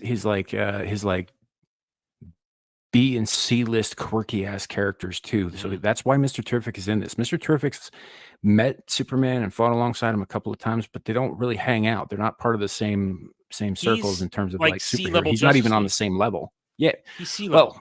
Well, yeah. Well, he's street level is what he is. Yeah. It's not even like Superman is essentially a god amongst men, whereas that's like putting the Sentry and Daredevil in a team up together. It makes no fucking sense. It's not that I don't love both characters, but they're not on the same fucking level. Yeah, I mean, Daredevil, he's street level, Spider-Man street level, but even then, even though Spider-Man is one of the Spider-Man street level because he's slumming it. Let's be honest. Exactly. He purposefully keeps himself in that place. Spider-Man can handle upper level Marvel villains because he's stronger than he lets on, and he's also smart, and he has strategy, and he has gadgets. But him and Daredevil working together still work because it's the area with which they operate. And, right. And so, and listen, I go back to the Justice League where at one point the A team, the Superman team, the high level guys, they broke up for a bit, and at a certain point in the Timverse, Diniverse, John Jones, Martian Manhunter goes on sabbatical. He's like, I gotta walk, and they let Mr. Terrific take over to run ops up in Watchtower, and he just ran the ops.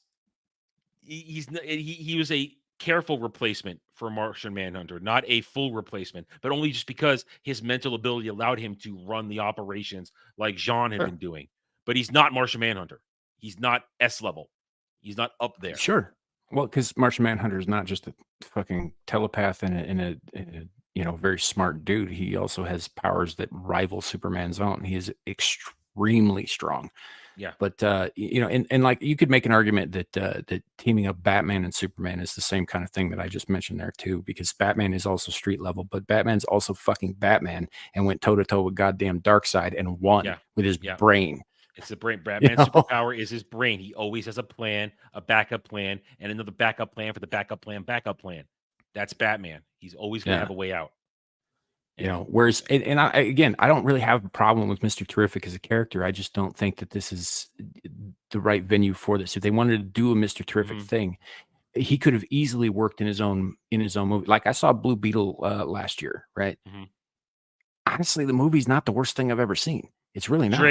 Dre agreed with you. Dre agreed with you. He said it was just it's okay. I enjoyed it for what it was. It's fine. It didn't have a ton of shit in it that really bothered me or anything like that. And there was some stuff in it I really liked. Mr. Terrific would fit in a movie that was a little bit more down home, kind of like that, right? Like on a local level, maybe working out some kinks in his devices while trying to take down like a local crime gang, for example. I think that would be fucking fantastic. I would watch the shit out of that movie. It would be great. This is not where you introduce him, because you can only go downhill from here. What happens if down the road they decide they want to give Mr. Terrific a standalone movie? How does that? If he's citing a Superman level threat, then why am I going to watch him fight a mid to low street level threat? And I could be wrong. This movie could be a miracle. It could pull off in every which way. Sure. David Corn's wallet, whatever the hell he's called, he could be an outstanding Clark Kent Superman. Everybody around it can make it work. But at the moment, with every little bit we see, I am more and more convinced this thing is a disaster waiting to happen, because we don't even know who the villain is. I mean, if it's Lex Luthor, because we know the dude's playing Lex Luthor, sorry, bored already. Not interested in Lex Luthor. Also, if it's just Lex Luthor, there's no reason for all these other characters to be in it. Yeah. Well, they're saying the Authority is they're going to introduce the Authority as the vigilante villains. Good characters nobody gives a shit about. Yeah. Yeah. Because there's still the Authority show that has to air after this movie. It's all lined up that way. And so it's if the Authority and Lex Luthor are your villains, listen, I'm not saying drop in Brainiac right away. I'm definitely not saying drop in Darkseid. But give me something give me something it's interesting. Metallo would be good. Yeah, Metallo would be good. Right? Or Silver Banshee, maybe, or Livewire. Or a team up of those mid-level guys doing shit. Right. Because it would take all of them to take on Superman in a serious fight, because one-on-one, eventually he overcomes them all. But yeah, or even if they want to build up to Darkseid, a good way to start that is not with fucking parademons coming out of boom tubes, but instead start with Inner Gang. Who, their top dudes have a deal with Apocalypse, and they use apocalyptic weapons on the streets of Metropolis. That would be a great place to start. It's like, we got to take down these gangsters. Oh shit, they've got a bunch of alien tech. Where did they get this? And then you could use that as a sort of a breadcrumb trail to lead into, later stories. Yeah, I mean, my big story. I've said this for the past 2 years. I thought the best lead up would have been build up to Warworld and Mongol. Lead up to that, man. Give me a threat of Warworld is coming. You could have tied it into the Green Lantern show. It would have been great. But you want to start small with somebody who could be a threat to Supes, but isn't necessarily a threat to all of existence, right? So, like, you would start with Metallo, or you would start with Parasite, or Parasite. Parasite would be great, you know, because Yeah. Parasite's whole shtick is he steals powers and life force from people by touching them. Yeah. And how do you fight something that you can't get close to like that? Just like with Metallo. How do you fight Metallo when all he's got to do is open up his chest and you can't get close to him? So there's smart ways to do this. Problem is, as you said, I don't think James Gunn knows this shit. And he cares more about bringing in an ensemble, and he cares more about setting up his big universe than just making a movie. And that's that's a good one, Ariel. Vandal Savage. That would be a good one. Yeah, Vandal Savage would be cool. Vandal Savage would be, I would see Vandal Savage as more of better used behind the scenes pulling Luther's strings. You know, and not being revealed until later. And then, you know, maybe you find out that he's the guy who's been brokering the deal between Intergang and Apocalypse kind of shit. Like, there are ways to make this shit work and be really cool. Well, they actually did that in Young Justice before it went to shit. They did that angle in Young Justice, had him being between Earth and Apocalypse. It was him and the Light, right?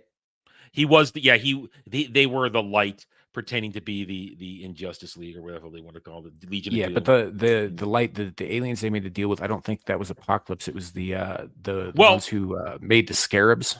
Well, yeah, but at the end of season 2 of Young Justice, he was shaking hands with Apocalypse. That was like the final clip, him shaking hands with Apocalypse. So that's all I'm saying. With Darkseid, rather, but yeah, it's Darkseid. I'm not doing well today. It's fine. It's fine.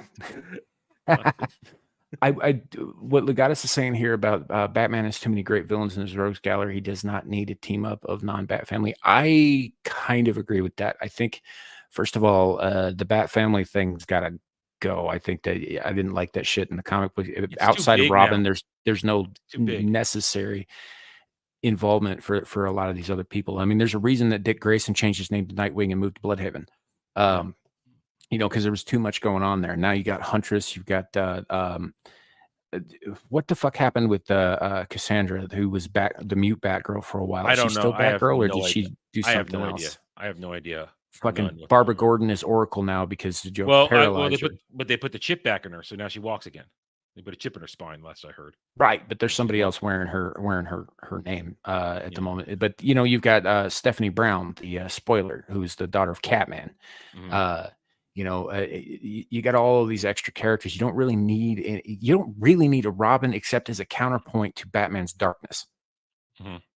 Right. And don't start with Damian and you don't start with Damian Wayne, because Damian Wayne is just as dark as his Damian father. Wayne was a shit character from the fucking get-go, and I do not apologize for saying that. No, you want to start with somebody like Dick Grayson or like Tim Drake. Don't fucking go with Jason Todd either. Jason Todd was just as volatile as Damian was. He just wasn't trained like Damian was. Yeah. So, but James Gunn is starting with Damian Wayne, and that's a problem. He's going right to Damian Wayne. That's so fucking stupid, because then you have to introduce Talia, you have to introduce Ra's al Ghul, you have to have the League of Assassins, you have to have fucking all this other stuff going on before Damian is a thing. Yeah, and that's literally years in the making, because you know, first Talia has to kidnap and rape Bruce to have Damian, and that shit has to go down first. Yeah. And there's just too much there, and if you have Ra's al Ghul, then you got to have more ridiculous elements like the fucking Lazarus pits. Yeah. You know, and there's so many other options than what they're going to do, and I don't appreciate, even when you get to the Batman, they're calling it Batman Brave and the Bold. That's, even calling it that to me is like, no, that's daytime TV shit. Exactly. So the whole DCU, I am still not instilled with confidence after this. I'm not. Not at all. But we'll wait and see. We will see. And again, I do have to reiterate this. I don't have an issue with Mr. Terrific. Even this version of Mr. Terrific, I do have an issue with him being put in a situation where if there's something that's in this movie that's a threat to fucking Superman, Mr. Terrific's a dead man. It's that simple, right? Yeah. And if there's not, if the villain is fucking Lex Luthor, like, I could see Mr. Terrific maybe helping out, getting past, like, you know, LexCorp's security or whatever. But why the fuck is Metamorpho in this movie? Because Metamorpho is like, that's overkill for Lex Luthor. At the same time, we have a Hawk Girl, but we don't know, is it reincarnated Hawkgirl or is it Thanagarian Hawkgirl? It doesn't. Honestly, it doesn't really matter because the Hawks in general are just like Overkill incarnate. But it's just Hawkgirl. That's what they do. Yeah, I know. It's but the point is, if it's just reincarnated, it's not super powerful Shayera from straight up Thanagar. It's not someone who's S ranked. That you get reincarnated Hawkgirl, and then you're down to a B rank, if even. And so we don't even know. I don't even know at this point. I haven't heard information what we're getting. And like you said, we got Metamorpho, Mr. Terrific. I think, and then we've got freaking Green Lantern, but it's not even the Green Lantern we want. It's goddamn what's his name? The one that everybody hates. Guy Gardner. It's the worst fucking Green Lantern. And played by Nathan Fillion, who we all love, but he's the worst possible choice to be Guy Gardner. He'd be a great choice for Hal Jordan, though. Hal Jordan 15 years ago. 15 years ago. Not now. He's also he's too old. Old. So I mean, are they going to give him the bowl cut and everything? He's too fucking old to play Guy Gardner, too. Guy Gardner's younger than fucking Hal Jordan is. Yeah. So I don't understand this, but Nathan Fillion, he's a James Gunn buddy, so got to put him in there, and it's just all coming together wrong. And then you add in, they didn't race swap Jimmy Olsen this time, but they did race swap Perry White. Perry White. It'd be the second time that I've seen that happen. The first time was Lawrence Fishburne, and honestly, even though those were Zack Snyder movies and they weren't the greatest, Lawrence Fishburne was fine as Perry White. I didn't mind him. But the guy who's been cast in this, he's been in a lot of other stuff. I know him on site, don't know his name, but he already shot his mouth off at one point about black man this, black man that. So it's like, great, I'm already disinterested in your performance because you talk like an idiot somewhere. Did you see Black Adam? No. If they were going to go the original route and have him face off against Cavill Superman, I might have. But when all that went down, I said, yep, you know what? Not gonna bother. Yeah, Cavill Superman is in it for a minute in one of the stingers at the end, but it's and it of course is definitely, it's the scene where they were planning to do more with this, and then they didn't. But I also, like, The Rock doesn't like to lose fights in movies. Like, how the fuck is his character, even if he's a villain, gonna fucking lose against? Because he doesn't lose in Black Adam because he's painted as an anti-hero. Yeah. This is not like World War III Black Adam. This is like, I'm still, kind of noble, and all that, which is fine, whatever. The Rock was playing The Rock. That part of the movie wasn't that good. Some of the stuff they did with older members of the Justice Society, though, they had Pierce Brosnan playing Dr. Fate, yeah. And he was good. They had a guy named, I can't remember his last name. It's Aldous something or other. He was the hacker on a show called Leverage. I know you're talking about. Yeah, very good actor. Anyway, he plays Hawkman, and at first I thought I might have an issue with that, but honestly, I liked his performance as Hawkman. I thought he was great. Now it was reincarnated Hawkman, not straight up Thanagarian Hawkman. Right? Well, yeah, but I mean, it's still. Well, no, that's just for my own. That's just for my own clarification. That's all. Yeah. Carter Hall is scary on his own, reincarnate or otherwise. So, but they had a couple of like newer, young superheroes that I honestly, I'm not even familiar with. Bug could probably tell you who they are, but Bug knows a lot more about DC than I do. Yeah. And I think Dre saw it too. Dre fed me this information at one point, but I've forgotten it, honestly. So yeah, it's out. Well, when they fired Cavill, I lost all interest in remotely seeing it because that would have been the cool thing. All right, here we go. Cavill in the proper suit, and he's going to get a good story. But nope, sorry. We're doing David Cornwallet. Well, that's kind of, I don't know. When they fired Cavill, I can see where you're going with that. But honestly, they were never going to give Cavill anything decent to work with in the fucking first place. Yeah. I mean, he just needed a good writer, and if James Gunn was going to write it anyway, it still probably would have been shit. Like, it might likely be shit now. That's the thing. So right. Frank Blaskowitz. I agree. Actually, Michael. Yeah. Fuck what?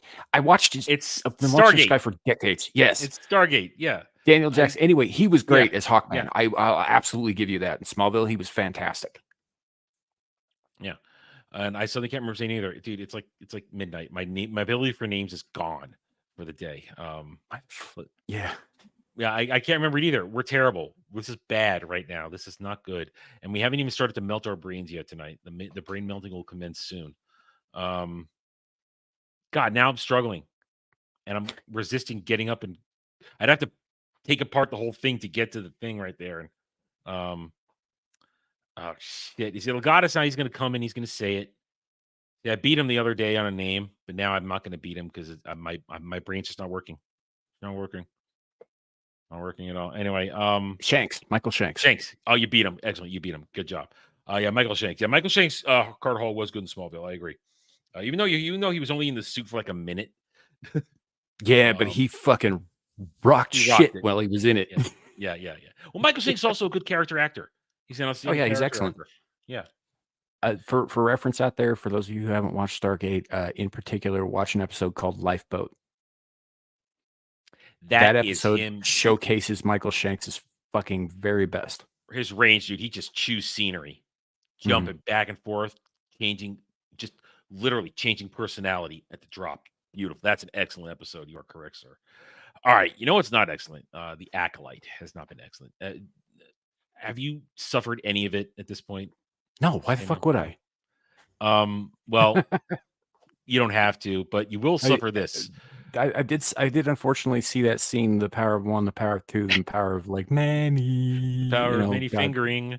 But here's the thing.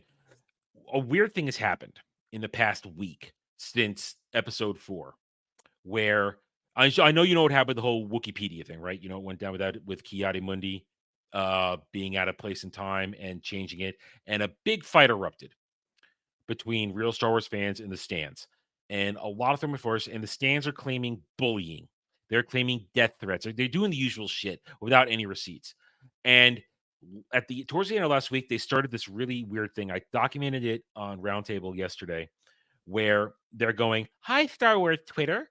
I'm so-and-so. I'm reintroducing myself." And they all got on board with this, and it flooded my timeline because I troll these people. So, of course, I got hit with it because fucking Twitter thinks I want to actually see this shit.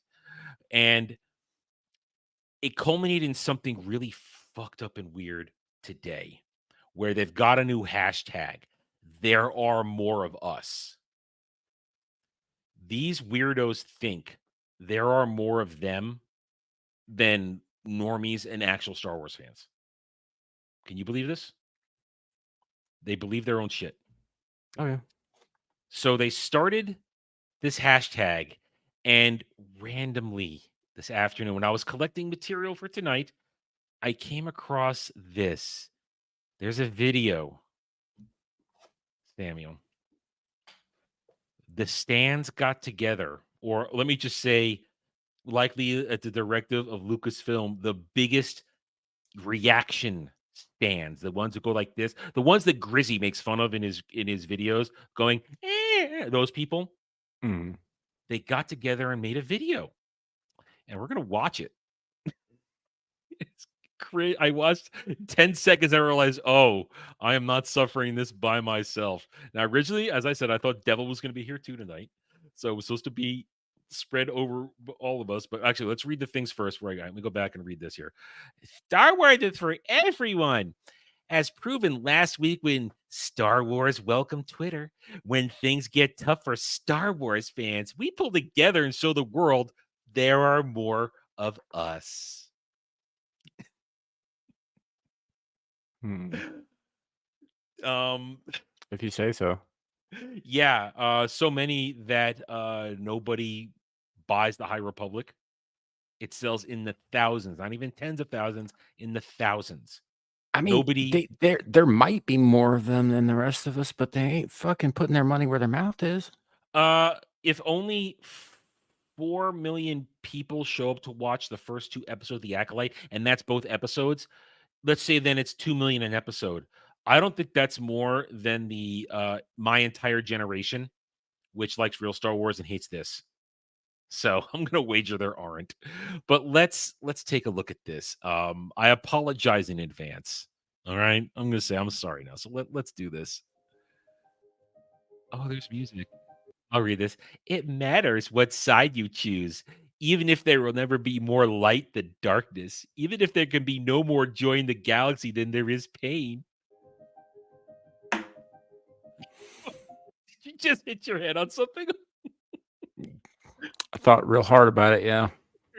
I heard something. You hit something. It's like, Yep. oh, Yep. trying to move hurt past himself it. already.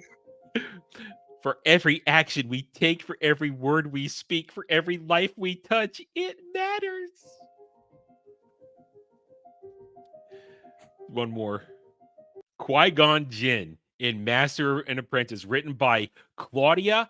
I couldn't write anything good if I was the last writer in the world grade. This woman is a hack. Then if that's supposed to be Qui-Gon words, wow, you don't understand that character at all, do you? Not at all. I'm trying to read this and in my head use Liam Neeson's voice. It doesn't work. It doesn't work well because No. So here we go. So you start with a quote from a Claudia Gray book, who is she's a terrible writer. I have made fun of her writing abilities in the past. I've read some of her stuff online or on stream. It's terrible. So now you remember when they did the remember during the COOF, and they released all those stars released that video singing what was it called? The Beatles song.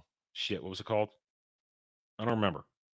Well, remember they said that song. Yeah. It's not a Beatles song. It's a John Lennon song. John Lennon. Imagine. Thank you. Yeah. Close enough. Imagine. Remember when they did that? Yeah, it's a commie anthem, by the way. Okay. Oh, thank you. Hey, listen, I'm no Beatles or John Lennon fan, so I'm okay with that. So get ready, because here it comes from the shills. Star Wars is for everyone. This one, this fake reactor who threatens to sue people because they react to her reaction. Remember that. Just remember that. She threatened Mauler when he reacted to her shit, and Grizzy when he used her in his clips. Yeah. Wait. Well, hold up just a second. Slightly off topic. Ariel brings up something in the chat that gets me curious. Is this Claudia Gray book? Is this Legends or Disney canon? Disney canon. Is it? Disney Okay. canon. I'm just checking, because if it was Legends, then then she's right. They shouldn't be using that quote. But yeah. So no, this is Disney canon. Claudia Gray would not have met the criteria as talented to join the masters of Star Wars storytelling that I have on my shelf. No, this is Claudia Gray bullshit. All right. Star Wars is for everyone. For everyone. So this guy right here, he is, oh god damn it, it's freaking Chrome. Don't let me do that. This guy right here. Star Wars is for everyone. This guy's super gay, unless everybody know it all the time. Everyone. For everyone. I don't know her. everyone. For everyone. Star Wars is for everyone, regardless of race, Regardless of religion. Regardless of gender Or identity. I mean, when people talk about, it's so fucking stupid. I've gotten blocked by this one. This particular person has blocked me. This one right here. I see this and I think, wow, for everyone, unless they disagree with you. If they don't agree with you, then it's not for them. If Star Wars is for everyone, if they actually meant what they fucking said, right, then it would literally be for everyone. And guess what? They'd have to put up with people who didn't agree with them, same as everybody else got to put up with them. That's how this tolerance thing works. Is like everybody's got to put up with something they don't fucking like if they all want to be part of the thing. If it's not for everyone, if you want to keep people out, right? People that you call toxic or trolls or like basement dwelling losers or whatever you want to throw at them. People like Critical Drinker, for example, or Nerdrotic or yourself. They want to keep these people out. Then it's not for fucking everyone, is it? Nope. And that's their thing. That's the crazy line. Let's just go back. They all want to say it's for Star everyone. Wars is for everyone. For everyone. For everyone. For everyone. For everyone. Star Wars is for everyone. is for everyone. And he wants to say now, regardless of race. You know what I love? They're running around the encounter to this type of stuff for the past week. What's been going on lately is they keep showing a on the street commercial when Return of the Jedi was released in 83. And by God, everybody of all shape, size, race, and creed, and the two genders that exist, they were all thrilled to be there and all coexisting very happily. Everyone already loved Star Wars. So this Star Wars for everyone bullshit, and let's just roll out all the shows. Each and every one of these people, I guarantee, if you go through the Twitter timeline right now, you will find them. They have all been recently followed by the main Star Wars channel on X Twitter. They've all been followed because they carried the water so well for the past month, getting ready for Acolyte, and have since been the bullies online, if we're going to even use their terminology. And I don't think, personally, bullying online, whatever. We're all fucking adults here. It's the fucking internet. Grow a pair. They're the ones who don't like you.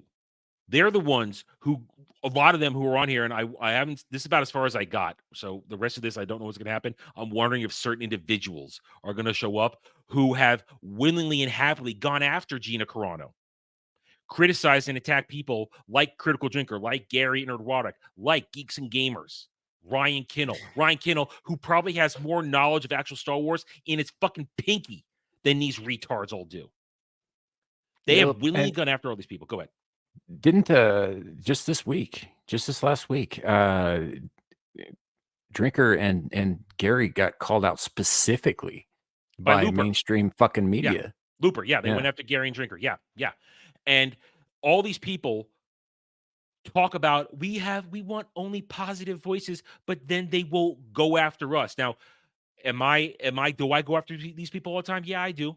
Like, you go through my Twitter timeline, Samuel knows at 2 a.m. in the morning, if I'm up, suddenly there'll be a slew, It's 5 so or 6 fucking posts. annoying too. There'll be a slew. I'm not even invested in this shit, and Adam's annoying me with it. Suddenly there'll be like 3 or 4 of me just going, "You're a retard, you're retarded, you're a stan," and then I stop. I'll go quiet for days at a time, but then they come in bursts when I get particularly annoyed. But what I'm just doing, all I'm doing is making fun of them. I'm not telling them to off themselves. I'm not wishing violence upon them. I'm just calling them retards, and I want to get blocked so I never have to hear the retarded shit again. I don't do the mute thing. That's me letting them win. They're retards though, and I say that. But these are the people who actually, if you go deeper into their stuff, they wish violence on people. Star Wars Theory has gotten more attacks in the past week over this stuff than a normal person should. Just because, oh no, he's not following the dogmatic line anymore. He's actually having individual thoughts that, you know what, this shit is crap. Yeah. So I've been watching a lot of Nuxtaku's stuff lately because I find him hilariously entertaining. And he mentioned something because he reacted to Benny Johnson's video about the Looper article, the Looper hit piece. And he mentioned something that I don't think a lot of people would have gotten. Drinker and Gary are both seen, whether they actually are or not, they're both seen by a lot of people as leaning right. Gary is not a conservative in any way, shape, or form. No. But just they're seen publicly as leaning right. Whether or not that accurately describes them is not the case, or is not important. And especially if you're on the left, you're looking at them. It doesn't really matter what they actually feel. It matters what it looks like to you that they feel. Exactly. But the thing that he mentioned to me is because both of their videos on the subject got millions of views or whatever. Moist Critical put out a video saying the same things they were saying, got more views than both of their videos combined, but not one fucking word of criticism came out against him because he's on the left. But he was saying the same shit they were. He was like, "No, this show sucks. It's fucking badly written." Yep. That's the hypocrisy of it all. Yeah. It's so all which hypocrisy. I wouldn't have known about because I don't watch Moist Critical, but I've Neither been do watching I. Nuxtaku, and he's a little bit more. He knows a lot more about a lot of the bigger YouTubers than I do. And I only know about the Most Critical because Jeremy Geese of Gamers covered it. That's the only reason I know about it because I don't watch that either. So, but that you hit that right on the nose there. The hypocrisy, and especially if it's somebody on their side who has a bigger voice and they can't bully. that they can't push around. Because then, of course, then I might get in trouble if I push somebody that big on our side. All right. Or, well, first of all, yeah, you're right. And Next Taku brought this up too. He's like, yeah, it'd be fucking suicide if they went after him while he's critical. But the other thing is that they can't go after him if they want to keep this going. Like, it's just a bunch of right wing fucking chuds, right? Yep. Because if there are people on all sides saying the same shit, then that narrative doesn't work. It falls the fuck apart. It means that, hey, maybe the writing does actually suck. And that's the problem, though. This very corporate produced thing that we're going to finish watching here reeks of influence of Disney, how they collected all their best water carriers and had them put this together. So let's keep going on this. Of race, regardless of religion. And that makes me laugh right here. This is their religion. These people make all the shit. You look at these people right here. You look at behind me. I mean, you guys have known my background. It hasn't really changed much I'll just zoom in here on myself for a second. My background hasn't changed much in 3 years. I mean, the DVD side, Blu-ray side, gaming side, it's grown because I've run out of room. So that's risen. But it hasn't changed. But you could take one glance, and while, yes, I have my EU collection, my beloved EU collection, it's not my entire world. You could see right away very eye-catching things that my interests are, and I use this unironically, my interests are diverse in what I care about, what I enjoy. Every one of these people have made Disney Star Wars their entire life. It is their religion. And and these are the same type of people that reject other religions. I mean, Samuel, I know for a fact you are not religious whatsoever, not in the Judeo-Christian sense. I'm not organizationally religious. Yeah. No. Yeah. And even though I am Jewish, I'm not practicing.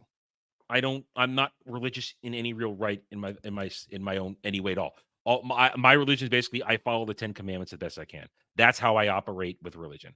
And because I can't really say if there's God or not. I don't really think on it that much, and I'm not even sure. Part of me says yes, part of me says no. And I've had philosophical discussions in philosophy class about this shit. Point is, though, Samuel and I right here, we represent people who are not really super religious, but a lot of the rest of the world is. And these people have rejected that. In fact, they talk down about people who are religious. I personally don't care. You do whatever you want. Whatever gives you hope or faith or comfort, fine. I don't care. As long as you're not pushing it on me. Yeah, and I kind of have to bring this up here too, since we are talking about it. And what I am seeing here in this video, this is not about Star Wars. This is not about fandom. They're using this. They're couching a different ideology, a different thing under the Star Wars cloak. Here's what they're doing. This is more my bailiwick than it is yours. This is fucking communist shit. Yep, it's very Marxist, massively Marxist. This is purely political. It's got nothing to do with entertainment. None at all. So, and they say regardless of religion, this is their religion, and they reject organized religion in terms of not like the way you and I do, but they hate it because it actually does, because that's what communism does. It destroys shit, so that destroys anything that gives you a line of thought that isn't their demagoguery. So regardless of gender. That's a dude. That's a dude. But at the same time, there are only two genders, and I hate this thing that girls who like Star Wars have been bullied and abused for decades. Bull and shit. Bull and shit. People may have been bullied as nerds for liking Star Wars in the 80s, maybe even in the 90s. I never was. No one ever made fun of me for liking Star Wars. And then again, at not quite 6 feet in high school, but big enough as I am at my build, no one was going to fuck around with me. But two, I've known plenty of girls in my lifetime and who have liked Star Wars, and they have never ever once told me a story where they were bullied for liking Star Wars. Never. Yeah. But all these so-called women in Star Wars who go on social media, they constantly say, I'm getting bullied. I'm getting told horrible things in DMs and this and that. They're telling me to do things myself, get back in the kitchen. Just another day as a woman in Star Wars. receipts, please, but they never have them. So this is made up bullshit. And also, like you said, that's a dude who is trying to push the the trans agenda. They don't understand what bullying actually is because it's not allowed to happen anymore. No, I got bullied as a kid. Yeah, I mean, you should see what I put my fucking sister through when we were little. Right. So I saw Jaws when I was 3 years old. Still my favorite movie to this day. Greatest fucking movie ever made as far as I'm concerned. So my parents thought because I handled it so well that my sister would. So they showed it to her when she was 3 too. She had the exact opposite reaction. Oh, She lives in no. one of the most landlocked states she can get to. And she is terrified of sharks to this day. Now, we had to share a room when we were like, about that age. So I'm about 2.5, 3 years older than she is. So I was like 5.5, 6 years old. She was 3. And somebody, a friend of the family, had gotten me a pair of fossilized shark jaws. Right. They weren't even very big. It was like about as big around as my 2 hands, can make. It wasn't even a particularly large animal, but just the jaws, and they were fossilized and shit like that. And so what did I do but hung them on the wall directly in front of the bed so that she had to look at them going to sleep every night. I did that on purpose, and I was 6. These bitches don't know what bullying is. Yeah. Listen, I traumatized my sister on purpose. I never got physically bullied. Like what you did. My bullying when I was a kid was mental abuse by people who were I was deranged good assholes. at it too. Well, for me, it was kind of the ostracization type of thing, that kind of shit, and name calling, manipulation, and I wasn't prepared for it. So I got beat up mentally as a kid, but I got through it. Sure. What they suffer online, you know what? You put yourself out there like this, you can always not be on Twitter and never even interact with any of these people, and therefore not get bullied. And it's not even bullying. Me calling somebody a retard is not bullying. It's just calling them a retard. Yeah, and that's the other thing is that everybody goes through shit. Everybody on Earth goes through shit. Your experience is unique to you, but it's not a unique experience. In the grand scheme of things, everybody goes through shit. There's a line from an old Marilyn Manson song that comes to mind, and I can't say the whole line here because it will hurt your channel. But everybody's someone else's hard R. I know you are, so am I. Yeah. All right, so there's no these people have no idea what the real thing is, and of course, your gender bullshit. They want to inject this shit in here. All you got to do is go look at the weirdos who are fans of Ahsoka. Oh my God, are they crazy with agenda? I saw somebody the other day say in one of their reintroduction to Star Wars Twitter, say, "I am the love child of Luke Skywalker and Wedge Antilles." Yeah, they actually said that. Or identity. Not every show, movie, comic book, collectible, or video game will be your favorite. All right, that right there, that statement. I had somebody come into my comments the other day and say, I collect all these things. They went through a 3-paragraph description of how much they've collected all this time, and then told me I'm overreacting for not liking the Acolyte. And I wasn't the first one to do it, but I joined comments to this comment saying, wow, listing all your stuff that you buy everything. That doesn't tell me you're a fan. That tells me you're a mark who will buy anything that's put in front of you. And this guy, to me, it's the same thing. If you buy everything, it might not be your favorite, but you're a consumer. You're not a fan. Sure. And a fan will have favorite things. I know people who will tell me the EU is shit because it's not movies or this and that. And I will then say, well, you're wrong. And I'll tell them why it's my favorite, why it works. And that's a nerd debate. These people, we tell them the Acolyte sucks. Oh, you hate it because you're a bigot and a racist. You're homophobic. Yeah, that's true of all fandoms. Like, you're not gonna have, this, like, the statement that he's making here, taken at face value, is factually correct, right? Yeah. Taken at face value. Now, they're obviously using this to say, like, oh, well, we're not making things for the old fans anymore. We're doing this other thing, and it's subversive and it's fucking twisted. But taken at face value, that is correct. Like, for instance, I'm a fan of Stargate. I love Stargate. I won't touch Stargate Infinity because it sucks. Yes. And by the way, that came out before all of this nonsense was a thing. It sucks on its own merits. Got nothing to do with identity politics. It's just terrible. I remember when it launched on Saturday morning. I'm like, "Ooh, Stargate show." One episode in. Yeah. Nope. Yep. I'm out. I'm out. Done. You know, I'm watching so this. yeah, no, it's so not everything that comes out is gonna be my fucking favorite thing. I get that. That I have no issue with that statement Yeah. at face value. But that's not what they're doing here. They're Yeah. they're saying it specifically to undermine. And no, finish your thought. Sorry, finish your thought. I don't know. That's good. Oh, that was it. Okay. I Well, wasn't okay. sure where to finish that. I thought I cut you off there. Sorry. No, another perfect example is the EU itself. I love the main storyline that follows the main cast members and takes them through the journeys all the way to Crucible. I'm not a fan of all the Clone Wars books, all that stuff. They are not my favorite. The X-Wing Squadron stories are not my favorites. But every time I tell somebody I'm not into it, who is an EU guy or gal like myself, they go, "Oh, okay, they're really good. You should read them." But there's no attack like when we say, "I hate Ahsoka, I hate the Acolyte, I hate Andor." They get vitriolic when we tell them it's not good, like you said, and they make it their whole world. All right, so like you said, I agree with you. His statement is not factually incorrect, but they've turned this into a weapon to say that we're the bad guys because we don't like Disney Star Wars. And that's okay. Social media should. Well, that right there, that's the thing right there. They want to make themselves, that's okay. They want to make themselves look like the good guys, that they have the Right. moral high ground.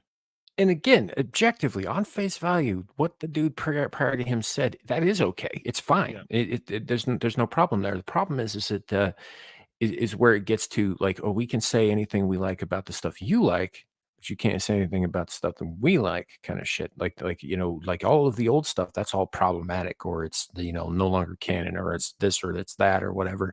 But our stuff is the shit. And if you don't recognize that it's the shit, then you're a fucking bigot. How dare you come at us and say that the new shit is problematic? Yeah. And that's not saying, and I know a lot of people say it on our side saying, if you like it, you can like it. That's okay. I'm past that because these people who like this are okay with the messaging that Disney and everybody involved with it are okay with, the racism, the pushing of agenda on kids. They're okay with. Therefore, I'm going to speak out against you if you're saying you like it and you ignore everything that Disney is pushing through it. That's a different conversation. That's a different conversation. Okay. Social media should be a place where we can share our love for the franchise. You see, that's bullshit. Social media should be like any other nerddom where we all congregate, where we're allowed to have different opinions and nerd fights and disagree. So I got to kind of disagree with both a little bit here. So what social media should be, right? It is irrelevant. What social media is a place for people to shit on each other until they block each other. And it's always been that. That's always what it's been. It's always what it will be. It's never going to be anything different. You can either take the trench warfare that is social media, or you can't. If you can't take it, don't come crying that we only need our positive voices and it's all we want to hear is positivity. Don't start running that shit. I'm sorry, you don't get to do that. This is the public square where we can yell as loud as we want. If we're here in America, we have freedom of speech. We can say whatever we want. It may not be articulate. It may not even be kind. It may not even be right a lot of times, but we can say it, and we're free to fight each other and debate about it. And yeah, social media is Modern Warfare 2 lobbies without actually having to play Modern Warfare 2. Good. That's a good way to put it. And for these guys to say we should be able to share our love for the franchise, you can, but just get ready to take the slings and arrows that come with the fact that you might be wrong. Yeah. In this case, if you have a hot take, you're gonna get teabagged. It's that simple. Yeah, exactly. Without being attacked for what we enjoy. There is no room for bigotry. Can't be bigots, can't be misogyny. Here comes the list of everything that is toxic about the actual Star Wars fandom that tries to tell them they're wrong. Here's the thing. So I'm not even attacking them specifically. I disagree with their opinions, and I'm like you, and I'm right here sharing why I think that they're incorrect, or that I disagree with them, even if they're not all that wrong. I'm allowed to not think the same way that they do. Mm-hmm. Nobody's attacking them. They're attacking the fucking shit show. Exactly. It's like, what the fuck? The only time I attack them is when, or I don't even call it attack. I make fun of them for claiming the shit in the show works. It's like they say the new Sith that's been revealed, he's so scary. I'll say, wait a minute, are you scared of a cat too? This light, tiny little kitten that is lunging at you, because that's the equivalent. That's its equivalent. Or they think that these characters are so great, so deep. Wait a minute, they haven't had any character development, and I will criticize them for liking it. But that's normal behavior. I'm not telling that, and then I'll call them a retard. But it's not the same as actual misogyny in the world where a woman is kept barefoot in the kitchen and chained to a stove. I would argue that even if it's just the one woman, it's not really misogyny. Just saying. But if that's like they say these things. They say, "Oh, you're a misogynist, or you're a racist." So it's like, no, you're just saying that because you happen to fit into whatever fucking checkbox, and you think that I apply that to every fucking person who fits into that checkbox. I don't. I don't hate women when you call me a misogynist. I just hate you specifically. And I guarantee you go to every one of their Twitter profiles, 90% of them have pronouns in their bio, have certain flags in their bios, because as you said, they check a box. And that's why they're here in this video. Also, 9 because times out of 10, I don't even hate them. I just kind of disagree with them. some of them I do. There's a couple I do hate. I will say it, because they behave vilely as hypocrites. Sure. They say one thing and do something else. And I hate Sure, but then it becomes a bit where, like, how much of your energy are you expending on that hate that, isn't worth it's only when they cross my eyes. I don't seek them out. It's only when they come across. I wasn't talking about you specifically, Adam. I okay. just mean in general. Like when we decide that we want to hate somebody, we're choosing to care about them.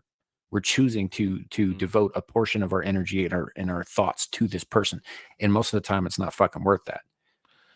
I admit it's immature, but in my own, and now bringing it to be, I am somewhat immature. I will admit that. I admit to that. I can be very childish about my reaction to this stuff, because in my own defense, I've had enough. I've had enough of them trying to claim that they are the fandom and they are the ones that are carrying Star Wars into the future, and that people like me who are trapped in the past, that we're what's wrong. I'm tired of that. And if my reaction is a little immature, then so be it. I'll be the one to do it so that other people can take the higher road, I guess. I'm happy. I'm happy being that. I am at this point. And it's just the way I'm going to be. Fuck you, Ariel.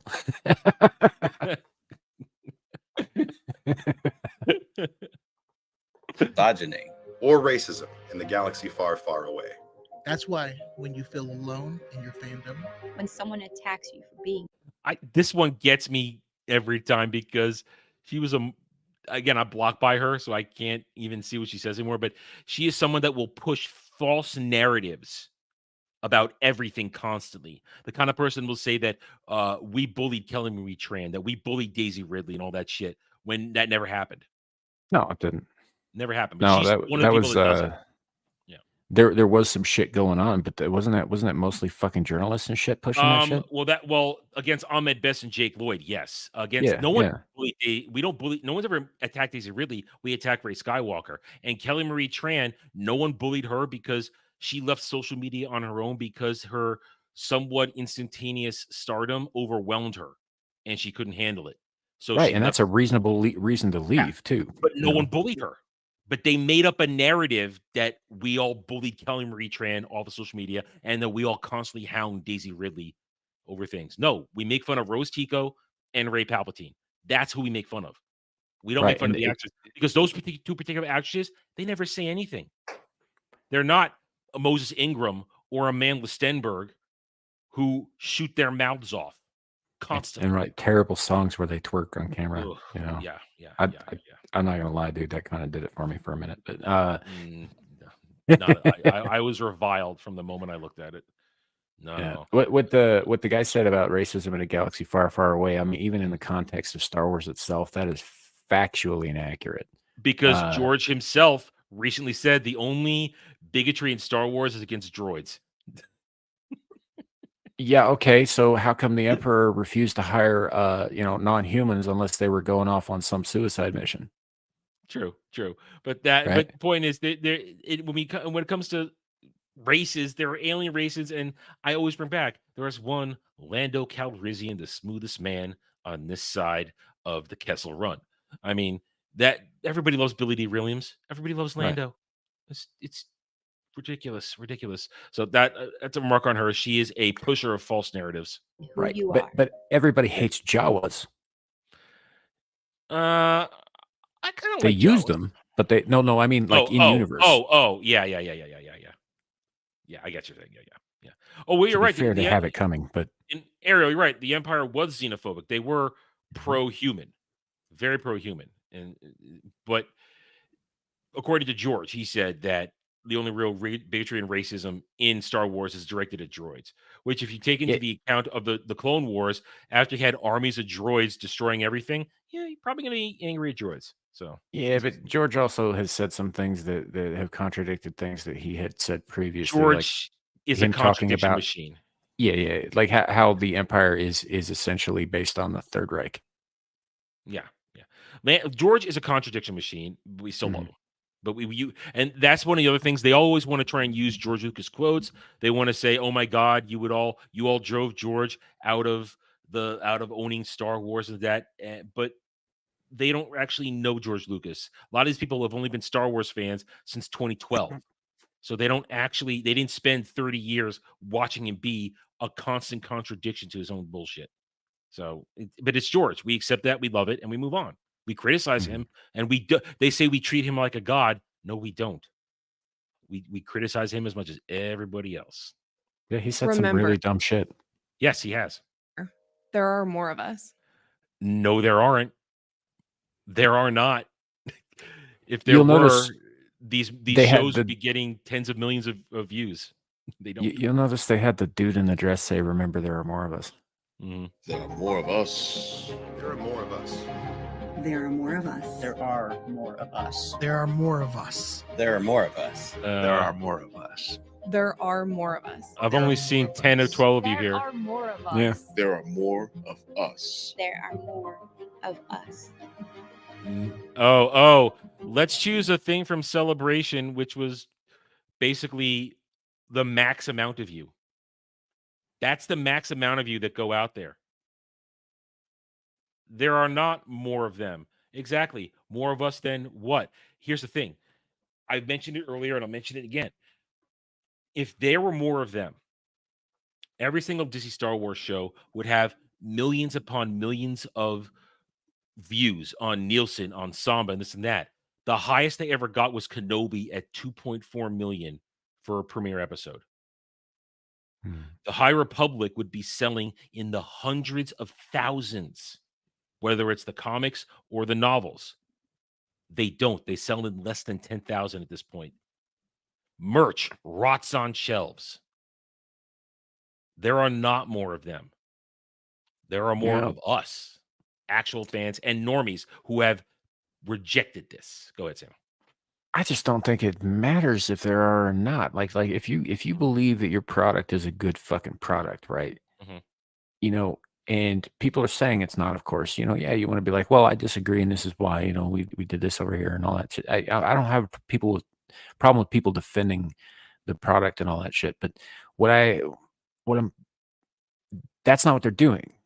They're coming out and they're saying, well, you attacked the product, ergo you're attacking us, and there are more of us than blah blah blah and all that shit. And it's like, well, first of all, if that was true, you wouldn't necessarily need to say anything, would you? Right? Because if there are more of you, if there are a vocal minority who are railing against this, and you believe that these are personal attacks against you, and all that, but there are more of you, that shouldn't worry you at all. No, it shouldn't. And yeah, it's just the whole thing's stupid. It's fucking stupid, man. And to your point, they have to constantly say stuff like this because there aren't. It's the same way they have to constantly say the canon. It's the canon. Because they know that most people don't perceive Disney as the canon. But they have to constantly keep saying it. Just have to constantly keep saying, now there are more of it. This just started today. This is their new latest thing. It's a it's a. I said I'm going to repeat myself from earlier. This has got corporate written all over it. That they went to their biggest shills and they are pushing this hard, and this is going to be mocked. I guarantee that you and I are just the first. I guarantee this is going to be picked up by other bigger channels, and this is going to get mocked and roasted for the rest of the week. As soon as it catches fire with the bigger reaction YouTubers on our end of stuff. This The thing's power gonna of get one, the mocked hard. power of two, the power of more of us. Yep, that's a good one. I like that. So this thing's gonna get heavily mocked. I almost guarantee it. And this is just another bad move in this whole acolyte disaster. They think they have a winner, and they're trying to paint themselves as victims. And like you said earlier, I don't think anybody's going to see these people as victims. They're not going to be seen as victims. They're seen as a bunch of shills who are protecting their privilege as bestowed upon them by Disney. And I think they're protecting their paycheck. Yes, they are. They want their access.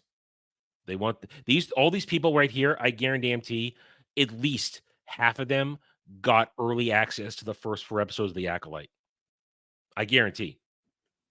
So that they could preview, review it, and pump out marketing promise before we all got to it. And that's why the coming final 4 episodes over the next 4 weeks are going to be hilarious, because they haven't seen them yet. And they had weeks to prepare their defenses of why we, the chuds, are going to be so angry. And now they're going to be scrambling as this show devolves even farther. And their cope defenses are going to be pathetic now. Well, so this kind of campaign, this kind of PR campaign, because that's what this is. This is spin. Is wholly unnecessary if your product holds up. It doesn't happen if your product holds up, because it doesn't need to. Like, there was this show that I didn't catch. Apparently, a lot of people really liked it. Sort of based on League of Legends, I think. It's called Arcane. Arcane, yeah, people love that show. I don't care about it. So love it. A lot of people who normally have problems with a lot of the basic things that were in that show, like the fact that the main character is a blue-haired lesbian, right? Didn't say a fucking word about that. Apparently, the writing is good enough that none of that shit matters. They didn't focus on that stuff. That just happened to be, part of what the character was. But they told a story, and apparently a good one. I didn't watch it myself. I could be way off base here, but from what I understand, you never hear anybody criticizing that show, despite having fucking so-called woke elements in it, because it was written well and the characters are not fucking two-dimensional. I've only ever heard good things. I personally also am not interested in it, so I haven't watched it. But I've only ever heard. I don't play League of Legends, so I got no. Neither do I. And the response I get to that is, "Oh, you don't need to play it to enjoy it." And I still go, "Yeah, still not interested," and that's my choice. Yeah. But you know what they say? Okay, fine. You're lost. Yeah. That's what they say to me. They just say you're lost, and that's fair. And yeah, that's fine. It's not like they're pushing us. But to your point, this promotional, this PR stunt, it would. Oh, whoa. Hello, good sir. Guys. Good. Well, you missed the cringe is over, so now you show up. Yeah, the show ended. I was they're still going. I'll jump over. Yeah. Well, I should make you watch this whole thing real quick. I was gonna say, were you in the chat just waiting for this to fucking be over so you could jump on? No, I swear. Have you seen this, Devil? Have you seen this? No. What is it? All right, all right. Devil has to watch it real quick, and then Devil can give the commentary. So we don't have to make it transformative, because it's just a piece of crap thing on next Twitter. But here, we'll watch the whole thing. Sam and I will not comment, and when I want your take when it's over, here you go. I'll read it. It matters what side you choose, even if there will never be more light than darkness, even if there could be no more joy in the galaxy, there is pain. For every action we take, for every word we speak, for every life we touch, it matters. Qui-Gon Jinn, as written by Claudia Gray, a terrible author. Now, enjoy. Oh, shit. I muted it. Sorry. Okay. Star Wars for everyone. For everyone. It's better For muted. everyone. For everyone. For everyone. Star Wars is for everyone, regardless of race, regardless of religion, regardless of gender or identity. Not every show, movie, comic book, collectible, or video game will be your favorite. and that's okay.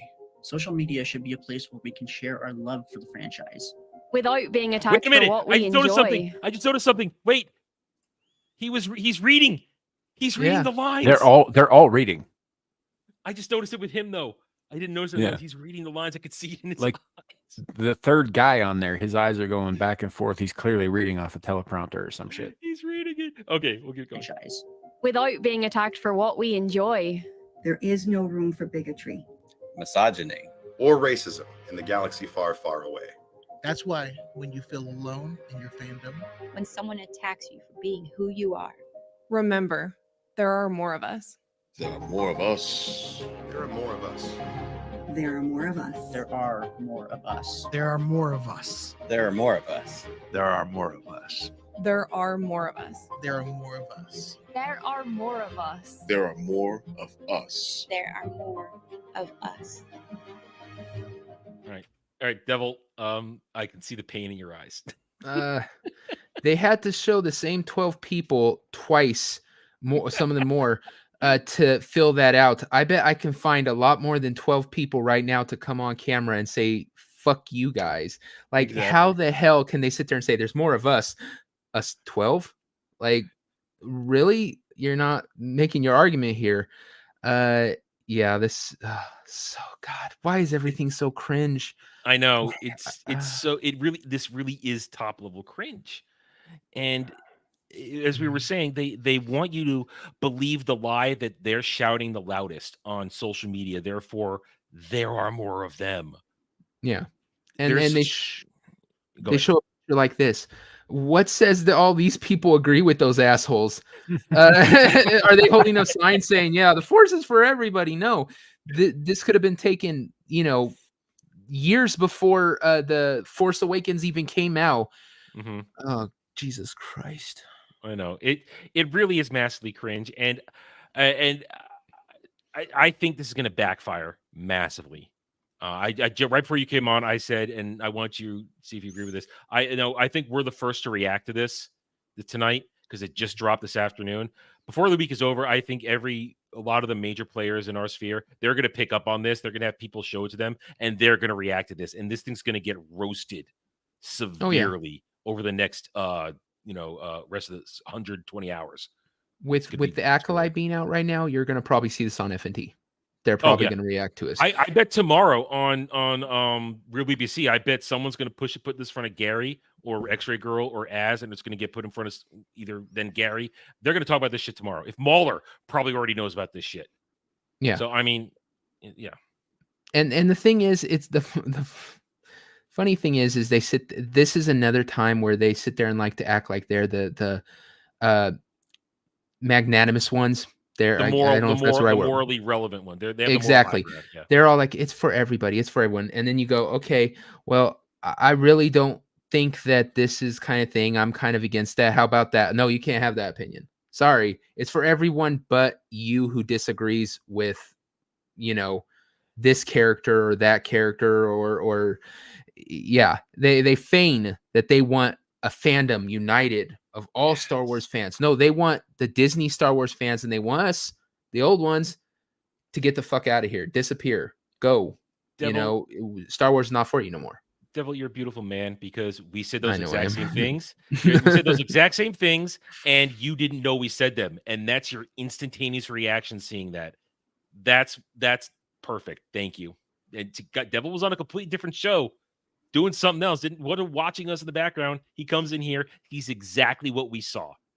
That's what they're doing. Mm-hmm. So, and there you go. This thing, there are more of us. I'll keep track of this and see if anybody else picks it up, and we'll find out if it's going to get roasted. I'm pretty sure it's going to make its way in front of bigger channels, bigger eyes. But there we go. It's terrible. This Star Wars sucks. Acolyte sucks. Check out my review on Wednesday, everybody.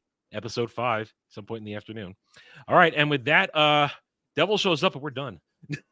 Of course. Well, it's over 2.5 hours. It is almost 1 a.m. and I do have to get up. I have to wake up because I got maintenance coming in to do preventative shit. They're going to walk in whether I want them to or not. So I have to do that. So all right. So Samuel, what's going on this week with you? Just the usual shit. I think we've got Abyssal Musings on Friday in the pub like an hour after that. Or less. anyway, it's right after that. It kind of one rolls into the other. I usually have just enough time to set up Screaming Into the Void in between those two shows, but I am possibly we might not have a Screaming Into the Void this weekend. I got some stuff I got to do IRL, so I don't know. It may happen anyway, but I won't be present for it, so I don't know. And then back here It on might Monday, be on so. Larry's channel. No, he'll be doing it on my channel, but okay. if he's running it, but yeah, I won't be present on the panel or anything like that because I am going to be drinking heavily at my sister's place and eating a lot of red meat. Hey, that sounds like a good time. Wish I could eat a lot of steak right now. It'd be fun. Yeah, it'll be good. All right, Devil, your schedule is changing. So what's going on with you? Yeah. I won't be able to be on Screaming Into the Void, even if it is on, because my entire streaming schedule has been thrown into complete chaos. The job I had going was supposed to be a prep cook, which usually means you're prepping everything. Yeah, that's. So I figured. Yeah, I know what that is. Yeah, be a morning shift. Go in extra early, start all the sauces, the soups, get everything ready. No, it turns out I'm a line cook. So, which means I now am working from 1 to 9:30, and then 2 to 10:30 2 nights. But I won't be home till after all the shows end. I feel your pain, dude. I feel your pain because I lived that life. I never want to go back to it. I am not. You'll be getting home about the same time I do every night. Yeah, pretty much. So that means that from all the shows on Wednesdays, Thursdays, Fridays, Saturdays, and Sundays are essentially now I cannot do. I will still be on here on Mondays because that's one of my days off. And I'm going to move Wrong Think to Tuesdays because it's the only other day I have. And the pub will still be around because it's so damn late. I'll be home before we got to do it. But I'm hoping that schedule won't last forever. Once it changes back or I get an earlier shift or whatever, I will get back on all the shows I can. Just keep an eye out for me. And also, I am starting Devil's Angels. We were supposed to record the first one this Sunday. Something came up and we couldn't do it. I'll reschedule that. But it's going to be Manhunter. One of the best thriller movies I've ever seen. I love it. Wait, isn't that? Oh yeah, that's what you've been telling us to watch over and over again, right? Yes, I've seen it. It's just been a few decades. Well, you have like 86. You will have an opportunity to try and force me and Jed to watch it because while Mortar Country is going on, starting in August, we'll be putting Drive-In on the shelf for 2 months, and when we come back, we're going to institute an every quarter fan voted movie. So we haven't worked it out yet. So you guys, we're going to let you guys, and even if it's panelists we do stuff with, you guys can submit a bunch of movies and Jed and I will put together a list and then everybody gets to vote on a fan choice movie once a quarter that Jed and I have to watch, whether we like it or not. So, I got some good ones. I'll try to cheat the vote. I'll be offering foot picks. I'm gonna start bribing motherfuckers. Force them to watch what they but yeah, so that it'll be glorious because we'll either love it or it'll be a freaking disaster and Jed and I you guys so it'll be fun either way. You'll never trust me again on a movie pick, but that will be with green-haired anti-liberal, Scream Queen Selena, and Tiny But Fierce. And then we're gonna have a Bosley, just like we did for Engage. Every episode's gonna have a new Bosley. That one is going to be Iron Oxide. He's a big fan of the movie, and so yeah, just keep an eye out for that. And then after that, I've got a list literally 25 or 30 movies on a list at this point. So I don't know what after that will be. And there are limits, Ariel. There are limits. There will be no porn. And you're gonna miss me, Ariel. You're gonna miss me. She loves being mean as shit to me, but now I'm not gonna be on. Yeah, she's gonna. Ariel's gonna be. She'll find a way. The hell She'll find a way. She'll find. Yeah, she'll come to my my place of work. She'll just show up and start trolling me from the kitchen and shit. Listen, I got her tonight. I caught her off guard with a joke, and she claims she spit her soda all over her screen and her keyboard. So I got her. That tonight. sucks. I got her tonight. I caught her off guard with a joke. So there we go. As for me, If you haven't already today, go catch my review of House of the Dragon Season 2, Episode 2. It is up right now. Wednesday, you'll get my review of The Acolyte, Episode 5. Some point in the week, we'll do some gaming. While everybody else is talking politics on Thursday, I'll be playing Final Fantasy XIV, new expansion, Dawn Trail, early access. I might stream it. I might not. We'll see how the day goes. Friday, I'll be on Ballbusters as usual. Saturday Night Driving this week, Jed and I are watching and discussing the Disney adaptation of The Three Musketeers. And you might be able to guess what my follow-up movie will be the following week if you can really put some thought into it. I already have mine chosen, but I'll reveal that on Saturday. Doctor Who Reviews is done until Christmas, so none of that. Do whatever you want after Drive-In. And then on Sunday, 2 p.m. Eastern, Roundtable, we'll talk. God damn the hiccups. I want to get this over with.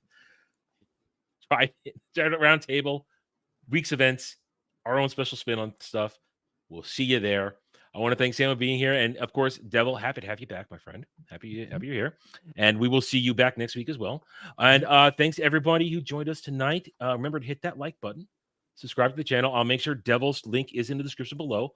And we'll see you guys next week. Until then, guys, take it easy. Have a good night or day wherever you may be. Sucks.